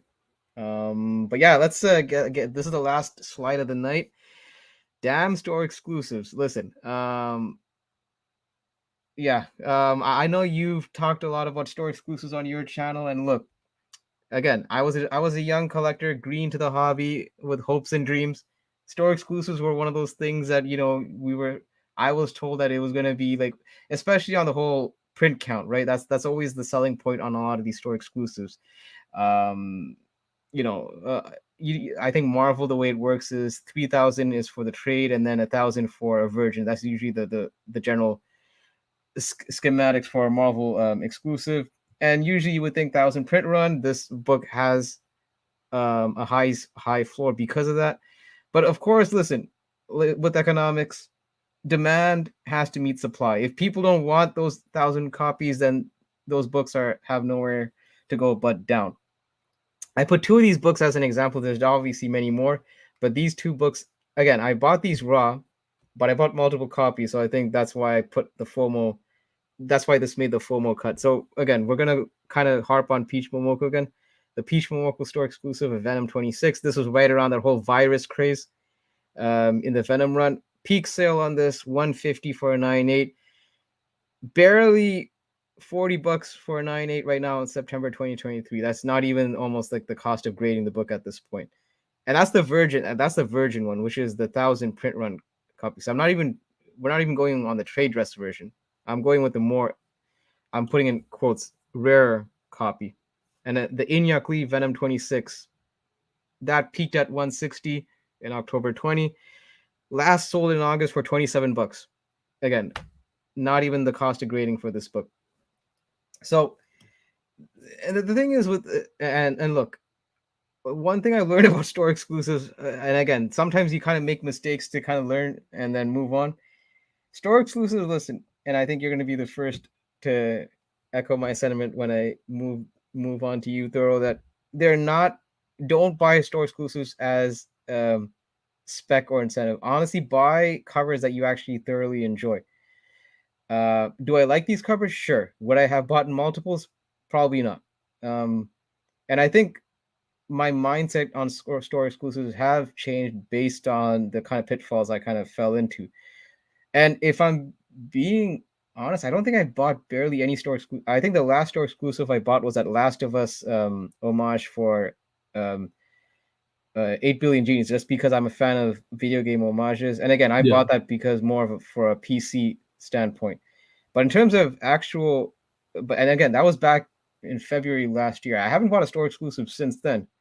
So yeah, I guess my point on store exclusives is just buy what you like, but don't bank on these. Look, for every Clayton Crane Venom with the gauntlet, there's like 50 more exclusives that basically don't really do much in the long run. So, Thoro, what's your thoughts? Yeah, man, I love the title. I love the title. Damn store exclusives. Damn them all. All right.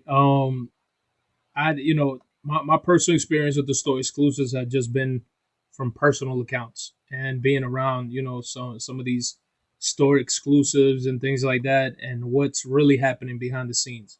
So that's how I pretty much quit ever buying store exclusives. There's on occasion some store exclusives where I was like, hey, you know what, I'm gonna buy them. But to believe the print count on these, folks, people watching this right now, you watching this on a rewind, please do not believe. And when I say do not believe, I honestly mean do not believe when they say, yeah, we only have 1,000 of these or we only have 500. It is a fucking gigantic lie, because majority of them end up on a damn secondary market one way or another on a different freaking account that nobody freaking knows of or doesn't have no clue it belongs or associates to the people that actually are making these exclusives.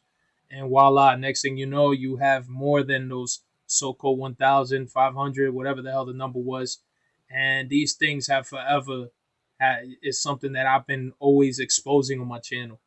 I honestly, again, kudos to the people that are working out hard and they're going out there and doing what they want to do. Kudos to them. But I honestly think that this is another downfall of, the comic book universe as a whole. I think the exclusive, especially with these companies giving an exclusive to damn near everybody now, because that has been sort of the train that everybody wants to get on. And that's honestly just destroying everything, because people started to buy these things up with hopes of like, holy crap, did you see, that Scorpion Comics exclusive? That one somebody just sold for $500. It was a $50 buy-in, and so on and so forth. And the same thing with that, Michael. I said it on the channel and I kept telling people, just wait it out. I know what was going to happen. It was like a waterfall, bro. It started off with that one kid, that one Asian kid that I remember seeing on YouTube, and he's like, I'm the only owner. And I was like, oh, damn, I've never seen that. But I was like, okay, I'm going to wait, because I know some way or another it is bound to happen where more copies will show up. Boom. Now all of a sudden, 2, 3, 4, 5, 10 make it to the market. Now 20, 30, 40. Then all of a sudden it was like, oh, people taking pictures with them fucking things saying, hey, I just bought this from another Realms worker. And voila, next thing Yeah, you I know, saw now that there's Reddit another post. fucking 300 out there. Yeah, it's honestly, again, stop looking at these things as investments because there's zero freaking ROI on it. Return on investment for anybody that doesn't know what an ROI is, zero, absolutely nothing on it. You guys can go look at all the exclusives that have come out in the past. Like I know you were mentioning that 8 billion genies. Yeah. And even that 8 billion genies, I remember when that first came out, that thing, everybody and a mother wanted a damn thing. And now you could go on eBay and you could find it, man. That thing took a dump. And it's just something that, again, uh, there's not much more that I could say about this than to just stay the fuck away from it. And if you truly want it, just honestly wait it out, and you're gonna see a big price drop, and you're not even gonna be paying nowhere near what the damn initial price point was for these things. Further down, even if it means waiting a year or two, I promise you, you'll end up seeing all of them. They're there. They're all over the damn secondary market, and some of these sellers can't even get rid of them anymore. That's how bad it's gotten with this damn store exclusives. Yeah, and the thing is, look, with the whole 8 billion genie thing, and see, I think that's why I'm okay with it, because I had a different mindset buying that 8 billion genie homage, because I bought it more from the mindset of it will look cool in the PC, versus these books that I'm showing you right now was in the mindset of, oh, it's actually going to be something one day. So I think even if that book would have fell off, I was okay with it, because again, my whole intention was it was going to be for the PC anyway. So I didn't really care too much in terms of the value dropping off at that point. I do want to give a shout out to Cali Comics, who also joined us. Appreciate you. I know you do your thing on the hunt, so definitely check him out on every second Fridays on the hunt with Tony Sanders. So appreciate you joining. But yeah, and you know what? I will give props to the guy. I can't remember the guy's name, but you know the guy that basically put all the Spawn 306 for $1 bid. Yes. I will give him props, because he could have easily done the whole little trickle effect where he'll just put it on one at a time. Put it one at a time, and then almost like kind of in a way kind of slightly manipulating it. But the fact that he put them all for $1, he basically said let's let the market decide at that point. But I still, like I give him credit for it, but at the same time, I don't give him like full on credit, because he didn't put up everything. He didn't put up every single issue he had. No. Okay. I was under the impression he only put a set. No. He only put a set of them. I think he put like 5 of them, if I remember correctly. But he's again, I commend him for at least putting them up there and saying, "Hey, let the people set the market." And I agreed. And I mean, look at how much you're talking about a book that was in $4,000 fucking dollars, and at a 9.8, bro, $4,000 fucking dollars, damn near almost freaking 1,000 plus on a raw copy, and then falling down from that to a 9.8 worth $800-900. That is an astronomical difference. That if anybody was like, hey, I'm investing in a rarity, and come to find out it's not really a rarity, now you're killing yourself, because man, that is a $3,000 loss, bro. You know how much, what you could have done with $3,000, bro. You could do so much. I'd be livid, bro. This is what Bucky's Comics. Thank you, Michael. Oh, Bucky, that's the name. This is why I was telling somebody as a as a joke. Like, look, if I was one of those dudes that paid $3,000 for a Spawn 306 and I saw the values right now, I would not be standing in any high-rise building. It would that thing would crush me, to be honest, if I spent that much and then seeing the values right now. Shout out to Hoodrat Comics. He also dropped a video on some cold books that's worth picking up. So definitely check out his channel. I know he does his YouTube show, and he also put some banger books on ISG, so definitely follow Hoodrat. And yeah, Blackground kind of hit it on the nail. That's actually how I met a lot of these guys in the pandemic, because we were collecting a lot of similar store exclusives, because a lot of us almost fell into the same trap. And that's one thing I also want to mention. Yeah. You got to trust your gut for some of these things. I think one of my problems was, especially as a new collector, I was listening to probably a lot of, I'm not going to call out anyone's names, but I was probably listening to a lot of advice I probably shouldn't have been listening to. And it was a case where people were basically trying to be comic Nostradamus, where they're predicting that these were going to be the next big thing. And then, listen, like when you have newer collectors that kind of are looking to some of these older vets in terms of their opinions, you kind of fall into these traps. So yeah, that's insane. That's So insane. much, yeah. So yeah, Bro. but honestly, some of these, like, look, some people learn from their mistakes by hearing. I'm one of those people that learns from their mistakes by doing, unfortunately. So sometimes I make some bumps along the way, and then you kind of But you shape your see, bro, collecting. that's a big difference, though. You learn. Mm-hmm. There's people that still believe in the product being sold by these said folks, and they still keep on believing and believing, and because they fall down and they literally fall in love with somebody's character on YouTube, and what happens is they fall so deep in love with it that they're like, oh my god, this person touched that book, Yeah. this person telling me to do this person. So they're so gullible that they fall for it and they continue to buy into it. And hey, my biggest thing is like, hey, I can't tell anybody what to do with your money. I never will. I never be like, yo, hyper, stop buying fucking exclusives. That's up to you. Because eventually what happens is all it ever takes for anybody to fall off of anything and learn the lesson is usually you get burned. And when you get burned, that's when you're like, oh man, I paid $500 for this book. This person on YouTube told me that $500 is great. And next thing you know, now my book is worth freaking $20. You're going to be livid. You're going to be like, dude, like, Dude. Yeah, where those $500 could have gone. I could have put that money towards, feeding my kids or, and as much as people might be like, dude, but who the fuck actually, there's people that do that shit. They will stop from paying their mortgages. Trust me, I know some people that I've seen at comic shops who talk about that and how now all of a sudden they stop collecting because they're like, bro, I stopped paying 2 months of my mortgage because I thought these books were gonna freaking skyrocket and this, that. And I'm like, yo, you fucking insane. I'd rather have my house where I can put my comic books than not have a fucking home and just have comic books. I'm gonna be building a home out of what, long boxes? It's like, come on. You cut to reality of things, and that's how people are.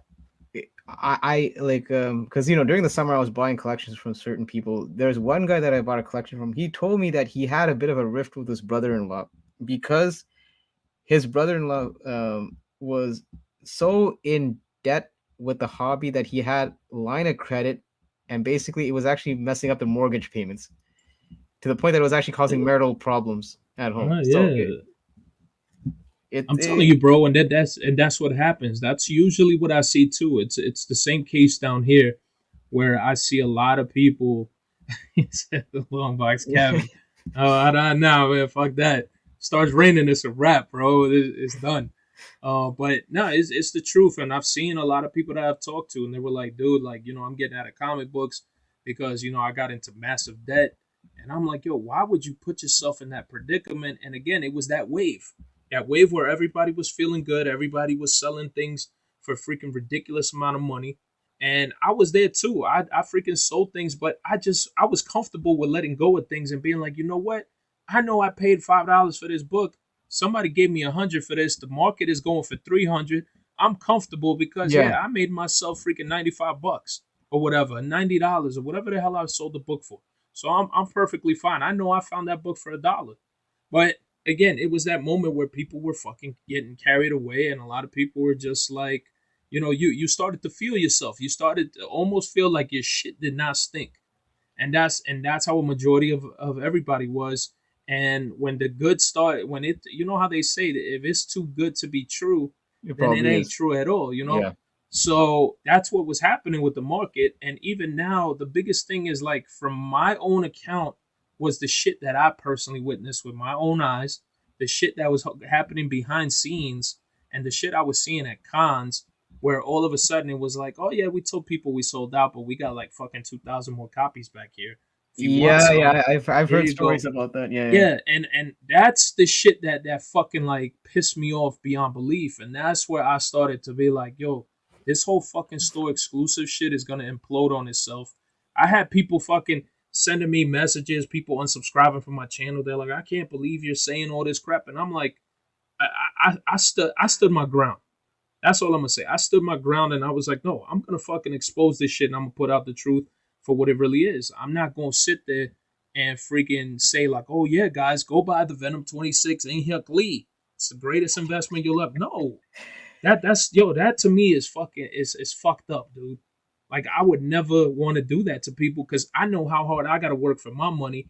And I remember when these bozos out there would tell me, "Hey, this is a great book. Come on, comic fam, we gotta get this. We gotta do." And next thing I know, I'm buying the damn book. I paid $100, and now that damn book is worth not even $1. Dude, after that, I was like, yo, I'm well versed in fucking comic books. I've read them, I've collected them since I was 12. Why the hell am I listening to some dumb asshole over here trying to sell me on shit? And all of a sudden now I'm catching myself in that FOMO, that fear of missing out. I don't want to be one of those guys left out from the, from the cool kids at the table. That's the thing. That's the thing. And that's what was causing this. But you start to see like the way that people develop, and like I said, eventually people will see. You'll start seeing, and it's the same thing with like a lot of folks get on my ass about the whole like grading comics, and I tell people why I don't like graded comics. I tell them like, yeah, it's a bunch of bullshit too.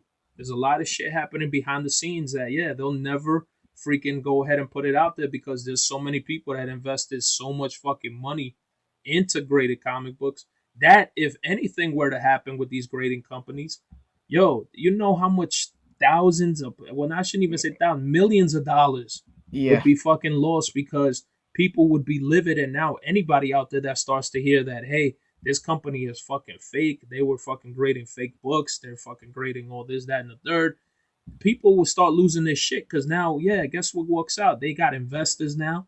They have all these things that, it's backfiring and it's creating all this nonsense that we never needed in this hobby to begin with.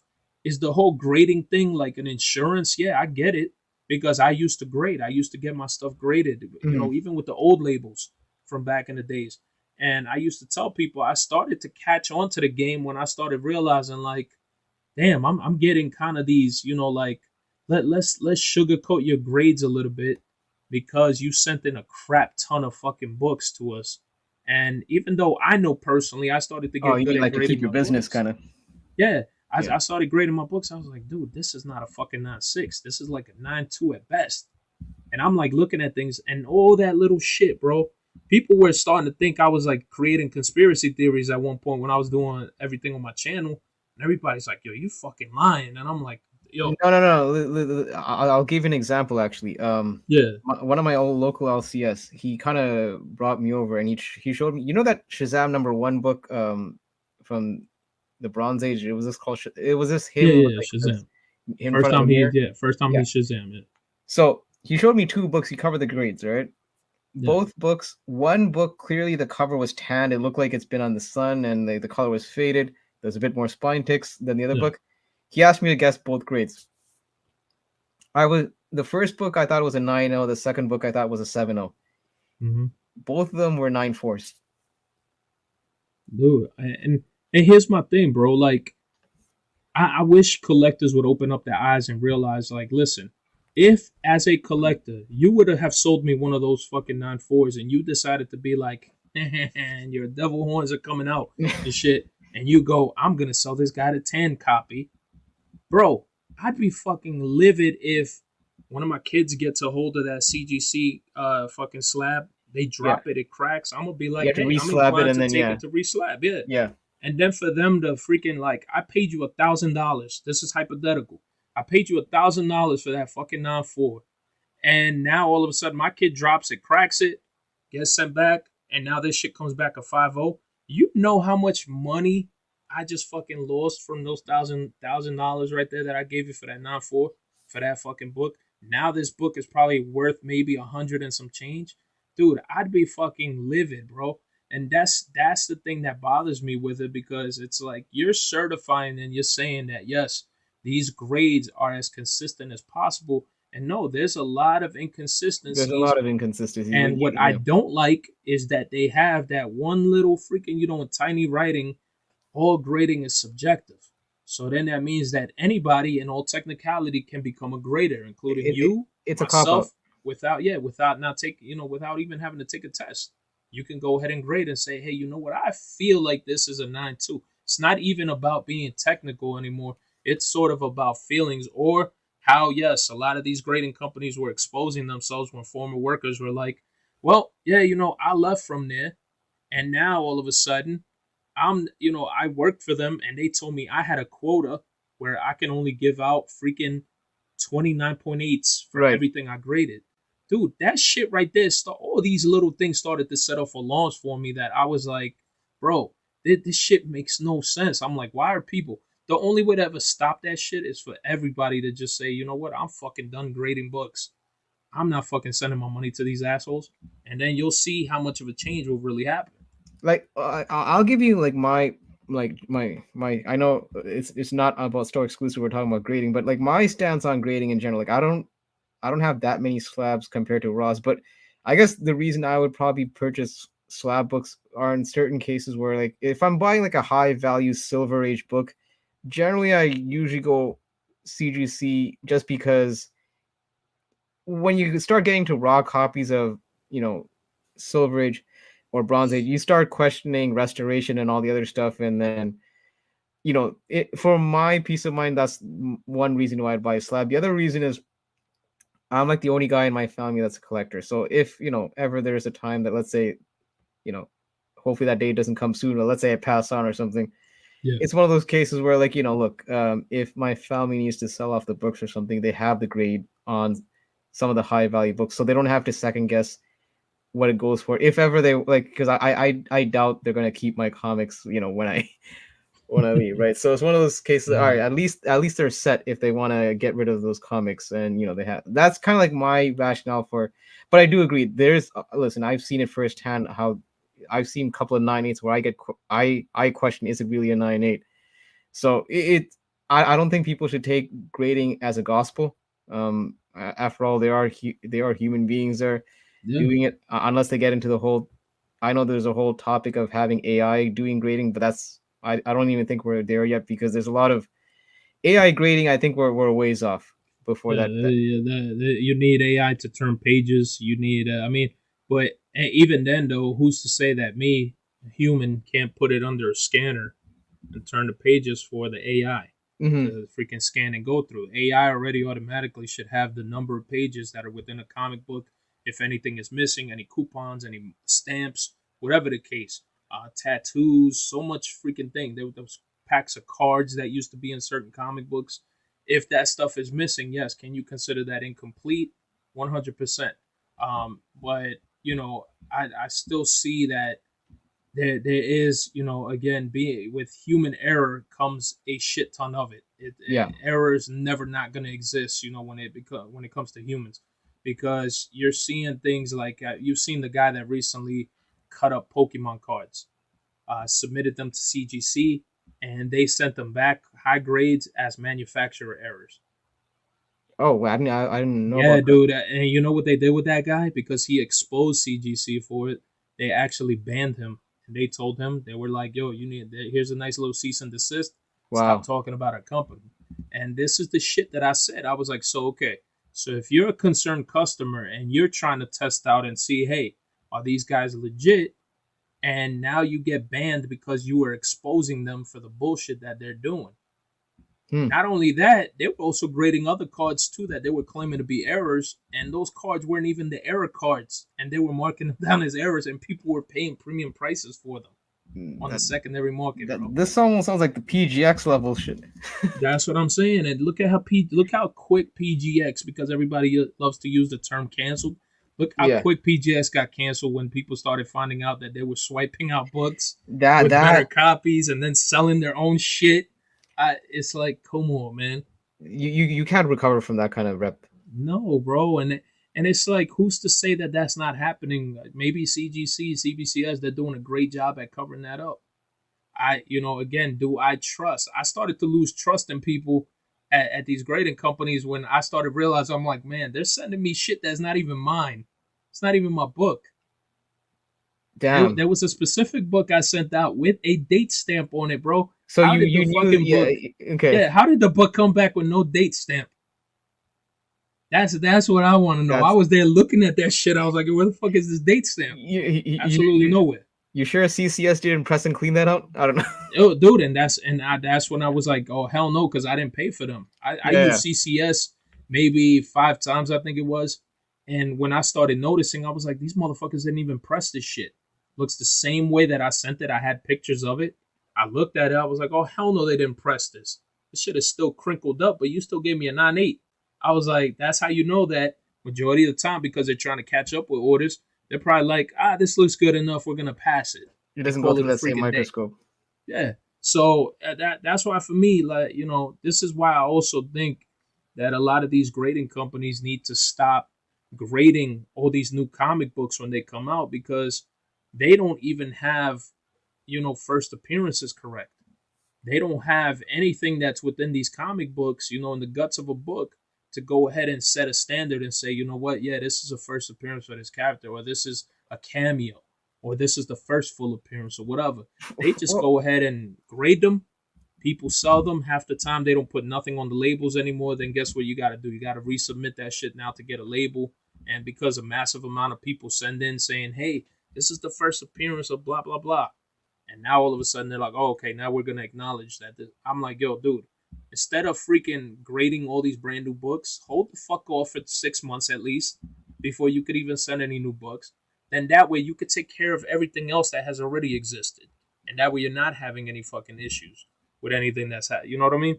well, And for that, again, money is, the thing is, for the whole first appearance and notation on CGC, for me, it's not so much the right or wrong. It's just the consistency of it. It's like certain characters, you'll see their cameo being considered their first full appearance, and like the whole Punisher, his second appearance is what I can't remember the. I know that there's a bit of inconsistency between how yeah, they treat certain characters. for his second appearance is a lot of inconsistencies. Yeah, so it's just I think like when you start looking at first appearances between different characters, you realize that it's not straight across the board the same rule. At least when you look at the notes that Yeah. CGC puts. So And then that's the big thing. It's like, you put a scale of what is what, what happens if your book has tanning? What happens if the yeah, pages are this color? What happens if you have ticks on the spine or anywhere on the book? You have any wear and tear on the cover, on the back cover, so on and so forth. It's just a lot of inconsistencies that do not they're not up to par to their so-called standards.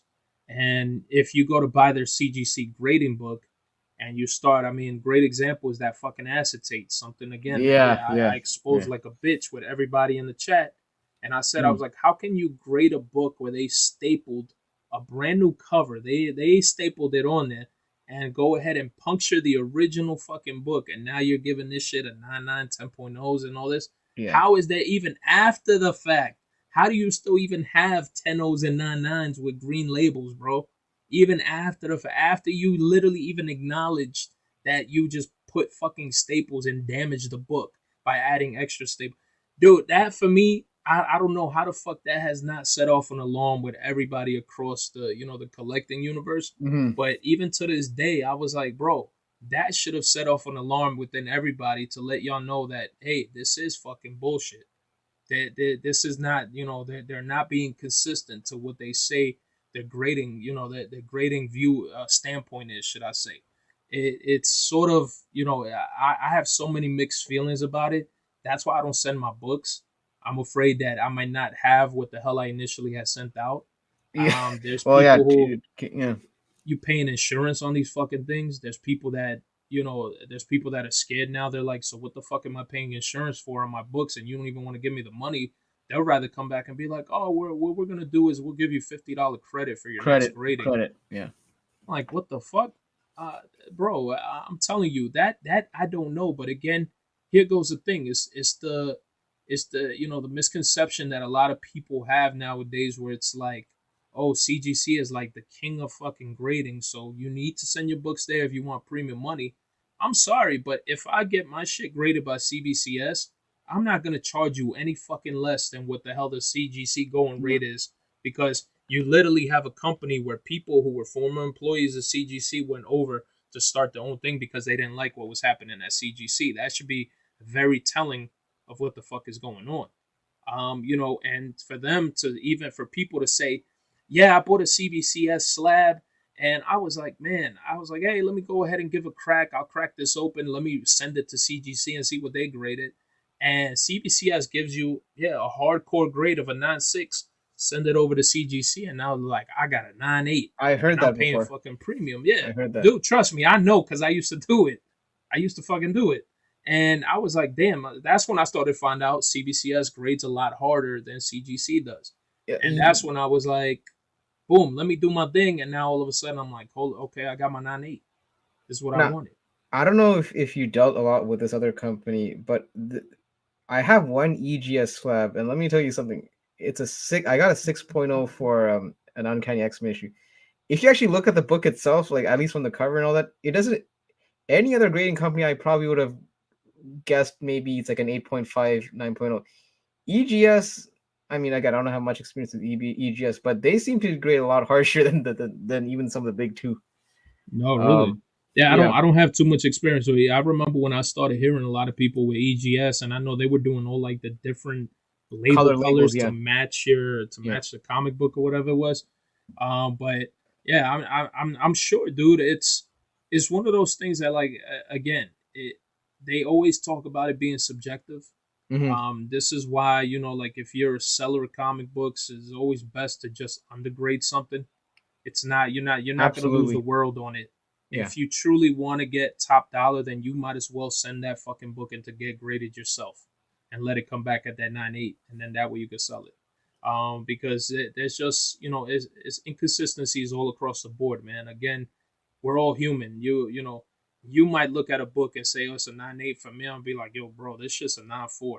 Has this issue, this issue, this issue. But you said that it's a 9.8, then it's a 9.8. I mean, CGC lets you get away with two spine ticks, two minor spine ticks on your freaking, on the spine of a Mhm. comic book, and you can still get a 9.8. Because here's also my other thing. Always got to remember, because some people think that 9.8 is like the perfect fucking score. Got to remember that you still have a 10, a gem mint. So Yeah. then that means that yes, I could understand seeing that two little minor ticks on a book could lead to a 9.8. Self-explanatory, right? Because now you literally you freaking went past the 10.0, 9.9, and you brought it to a 9.8. Now, I That's could be wrong, but so like, yeah. wouldn't like it usually isn't the majority of the 9.8s again? I could be wrong, but isn't the majority of the 9.8s is because of those binary tears, especially with Marvel books, because of those top and bottom, like it's Yeah, because never, of the cuts. yeah, it's never And razor that's why, sharp. yeah, and that's why I said anytime anything that you see, that shit needs to be pristine.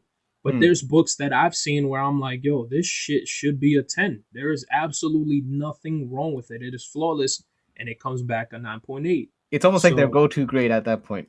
exactly, Yeah. and this is what's going to happen. So what I honestly believe is going to happen with the future grading Mm. is that there are going to be so many 9.8s on the census that in order to offset the census and maintain values, the 9.9 is going to be like the new The 9.8. new, okay, gotcha. You see what I'm saying? And that's why you're starting to see, because I know like Black Crown said, bro, I Yeah. almost never see 9.9s. And ironically, that Transformer 1 Ashcan black and white sketch from saying it has 6 9.9s, because that's your new 9.8. Yeah. That's going to be the set standard now, and a lot of people are looking at it, and everybody's going to be like, "What the fuck? Why is there so?" I mean, look at right now. Go and look up how many 9.9s there are for a lot of different comic books, and that should be Hmm. self-explanatory that that's what it is. They're trying to offset the census. The census is not again. The census is horrible. Can't trust the census, because you also got to remember too. People They're that crack their claiming, slabs. yeah, I've never submitted. I will tell you, I cracked a shit ton of slabs, well over 1,000 of them, and I have resubmitted So books, never basically, sent it double one dips. single blue. Yeah, never Yeah. sent in one single blue label in my life Yeah. from since I was grading. Never sent one fucking one of them in. I didn't give a shit. And of course, what am I doing? I'm there to test out and see what the hell exactly is happening in the market. This is why I said I started to lose trust in a lot of this crap, because yeah, you can't say that your census is on T when I'm not the only one that's never sent blue labels back. I'm sure No. that there's a shit ton of people. Yeah. And yes, I've heard other collectors who were like, I've never sent that shit. Nobody's ever told me I had to send it back. So it's like I say, bro. It's a very, you know, it's very sketchy how things are being done.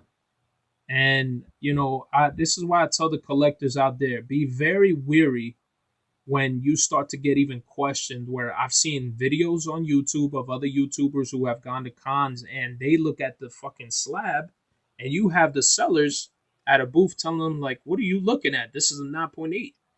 Nah, yeah. And now it's come. I've done it. You start looking. I'm like, this is not a fucking 9.8.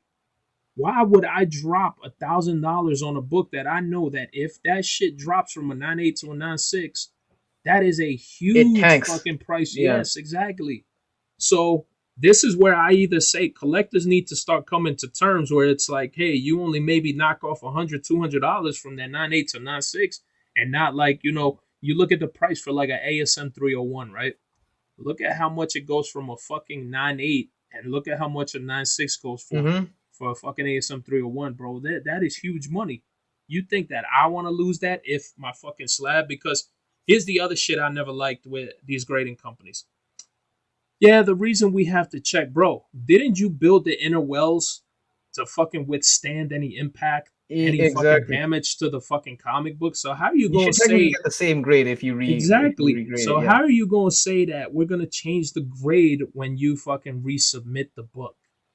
That for me is bullshit, bro. Like that And that that's the is thing. bullshit.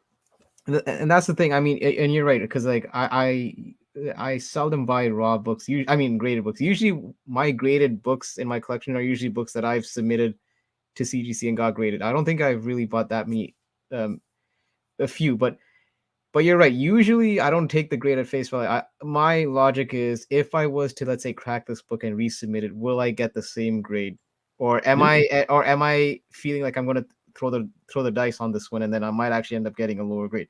Because look, slabs can get broken, slabs can get cracked, Yeah. and there might be a chance that you might have to inevitably send it. And I actually was under the assumption way back that whatever as long as you bring the original slab, you're going to get the same grade. It's like, no, they actually No, regrade your book. they'll regrade. Yeah. Yeah.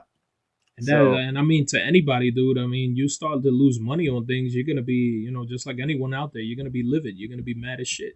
no, for sure, for And sure. yeah, so that's my biggest thing. That's why I say what I say. A lot of people might say like, dude, what the fuck does this guy like?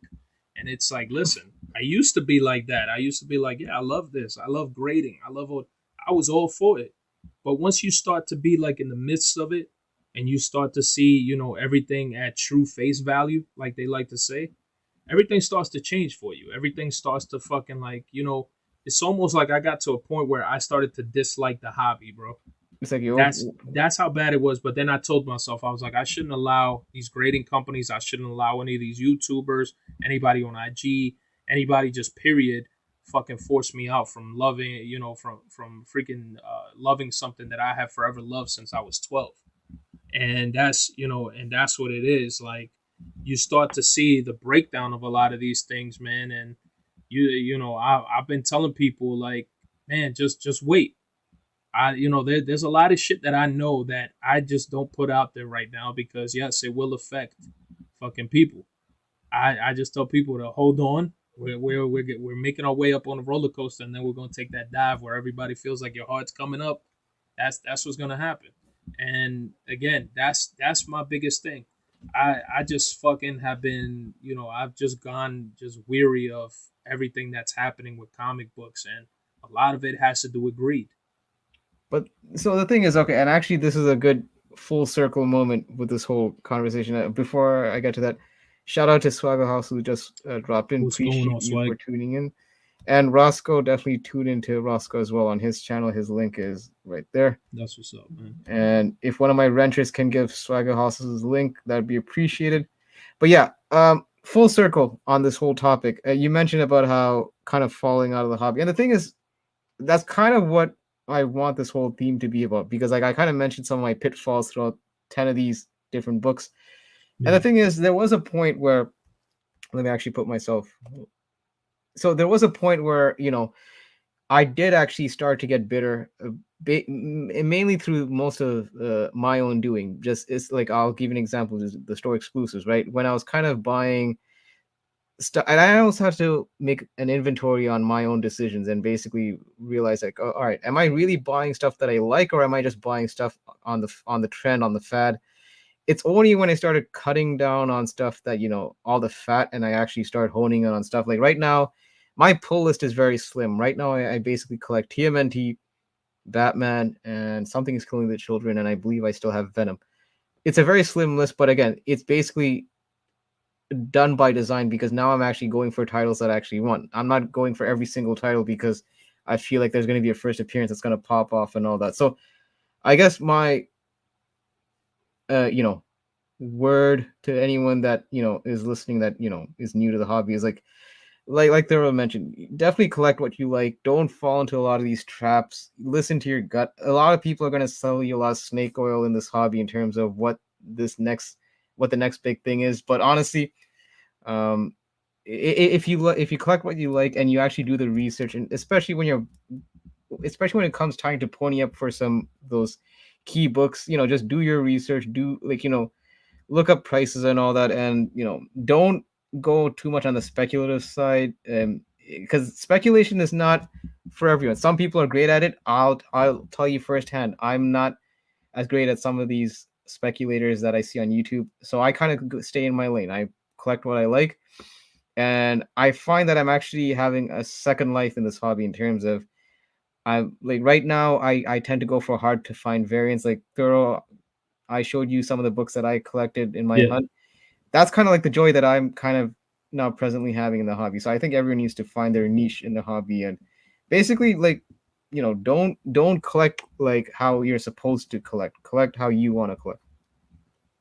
But Definitely, and that's the biggest thing. It's true. It's like it becomes a second life for you because now you're getting into it and you're investing your time.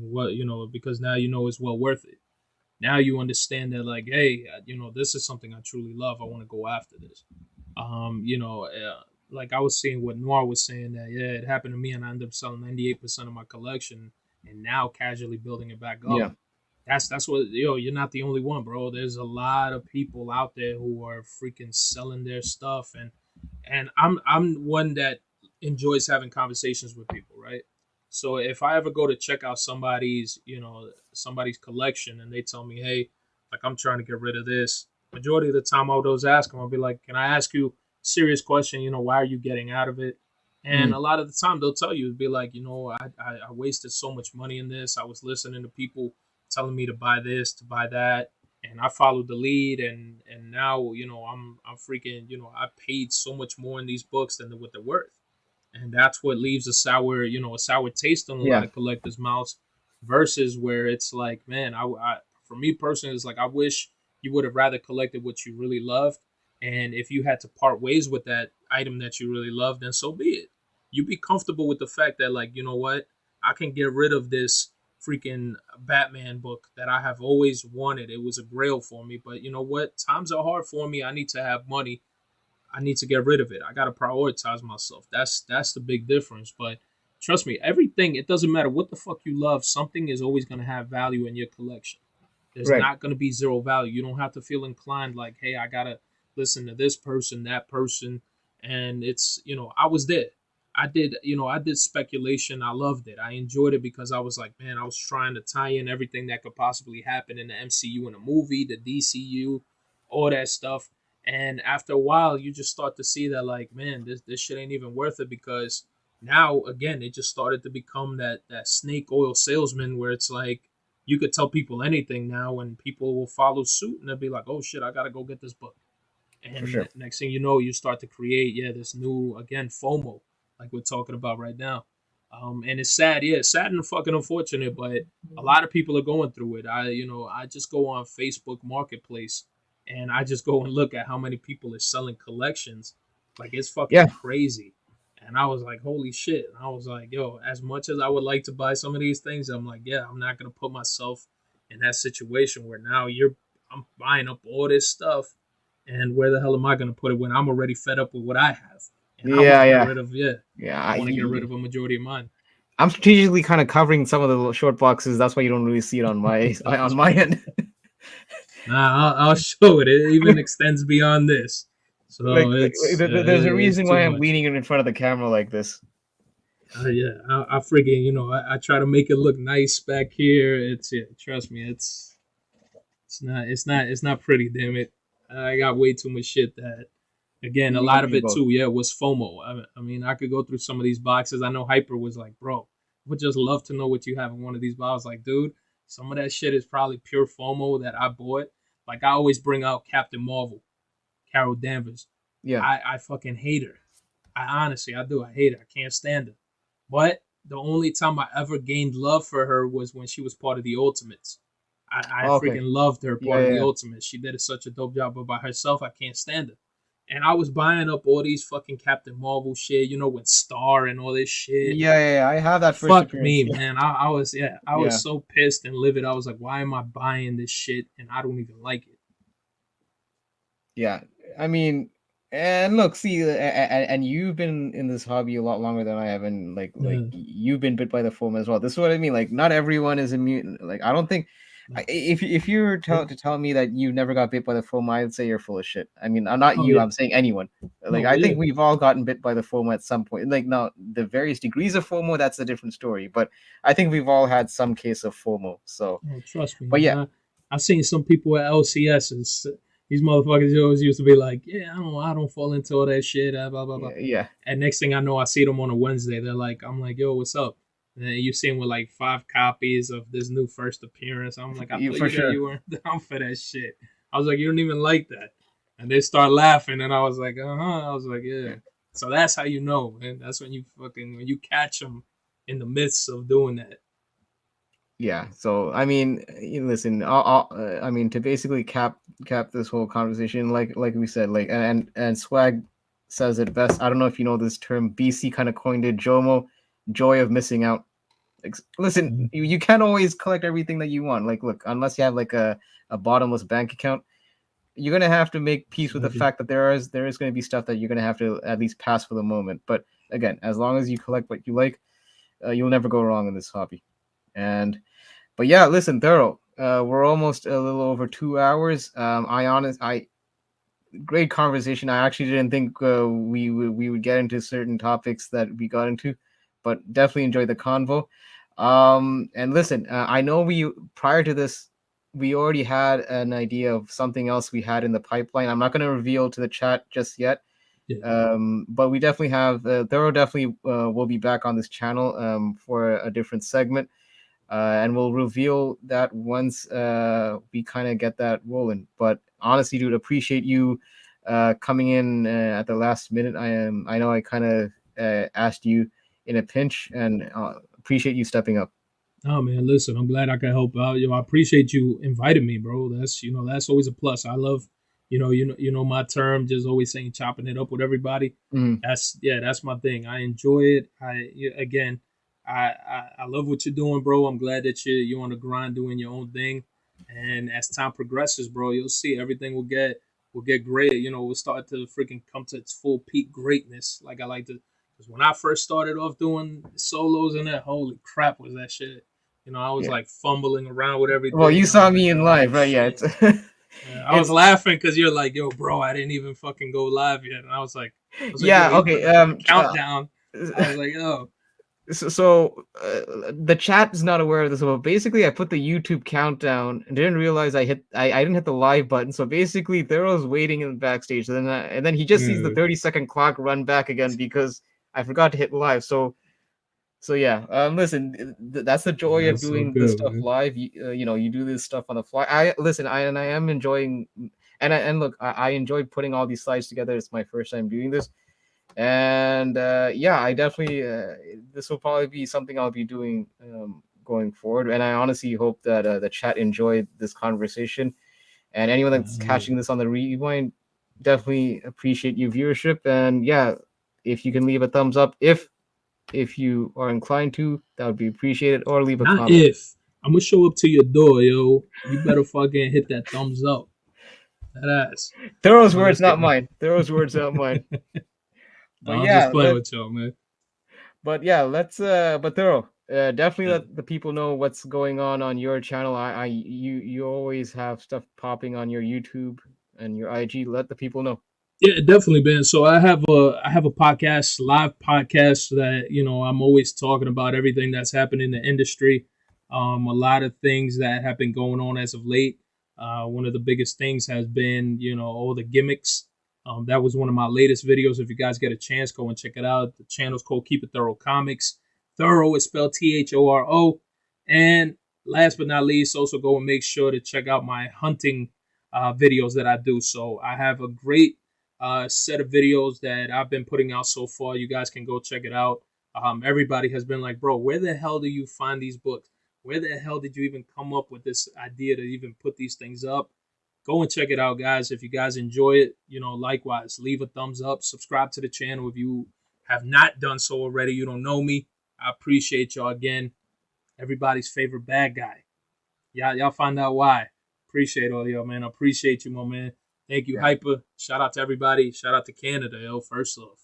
Yeah, no, definitely. And listen, I've been on your show and I've been in your chats, and always a fun Yes. time Definitely, man. I appreciate it, bro. being in either side. And I will be adding Thurow's descriptions his info in the descriptions after the show, so those will be available once this recording is done. So you guys should definitely sub up Thorough. You better. On I'm gonna all show up at platforms. your front door, yo. No, I'm just... Again, his words, not mine. But yeah, so other than that, guys, that is it. Appreciate you guys tuning in. And again, not sure when I'm probably going to be dropping another more. I've been doing a lot of gaming content as well. I'm probably going to be dropping a new MK1 gameplay video at some point because I'm doing some comics and gaming on my channel. So I'll be probably dropping that at some point. But yeah, that's it for now, guys. And actually, wait, let me get my outro ready before I probably shouldn't say that out loud. But listen, if you know me on the Kingpins, I always end off with this last parting words. If you're too broke to buy comics, visit your local library. Oops.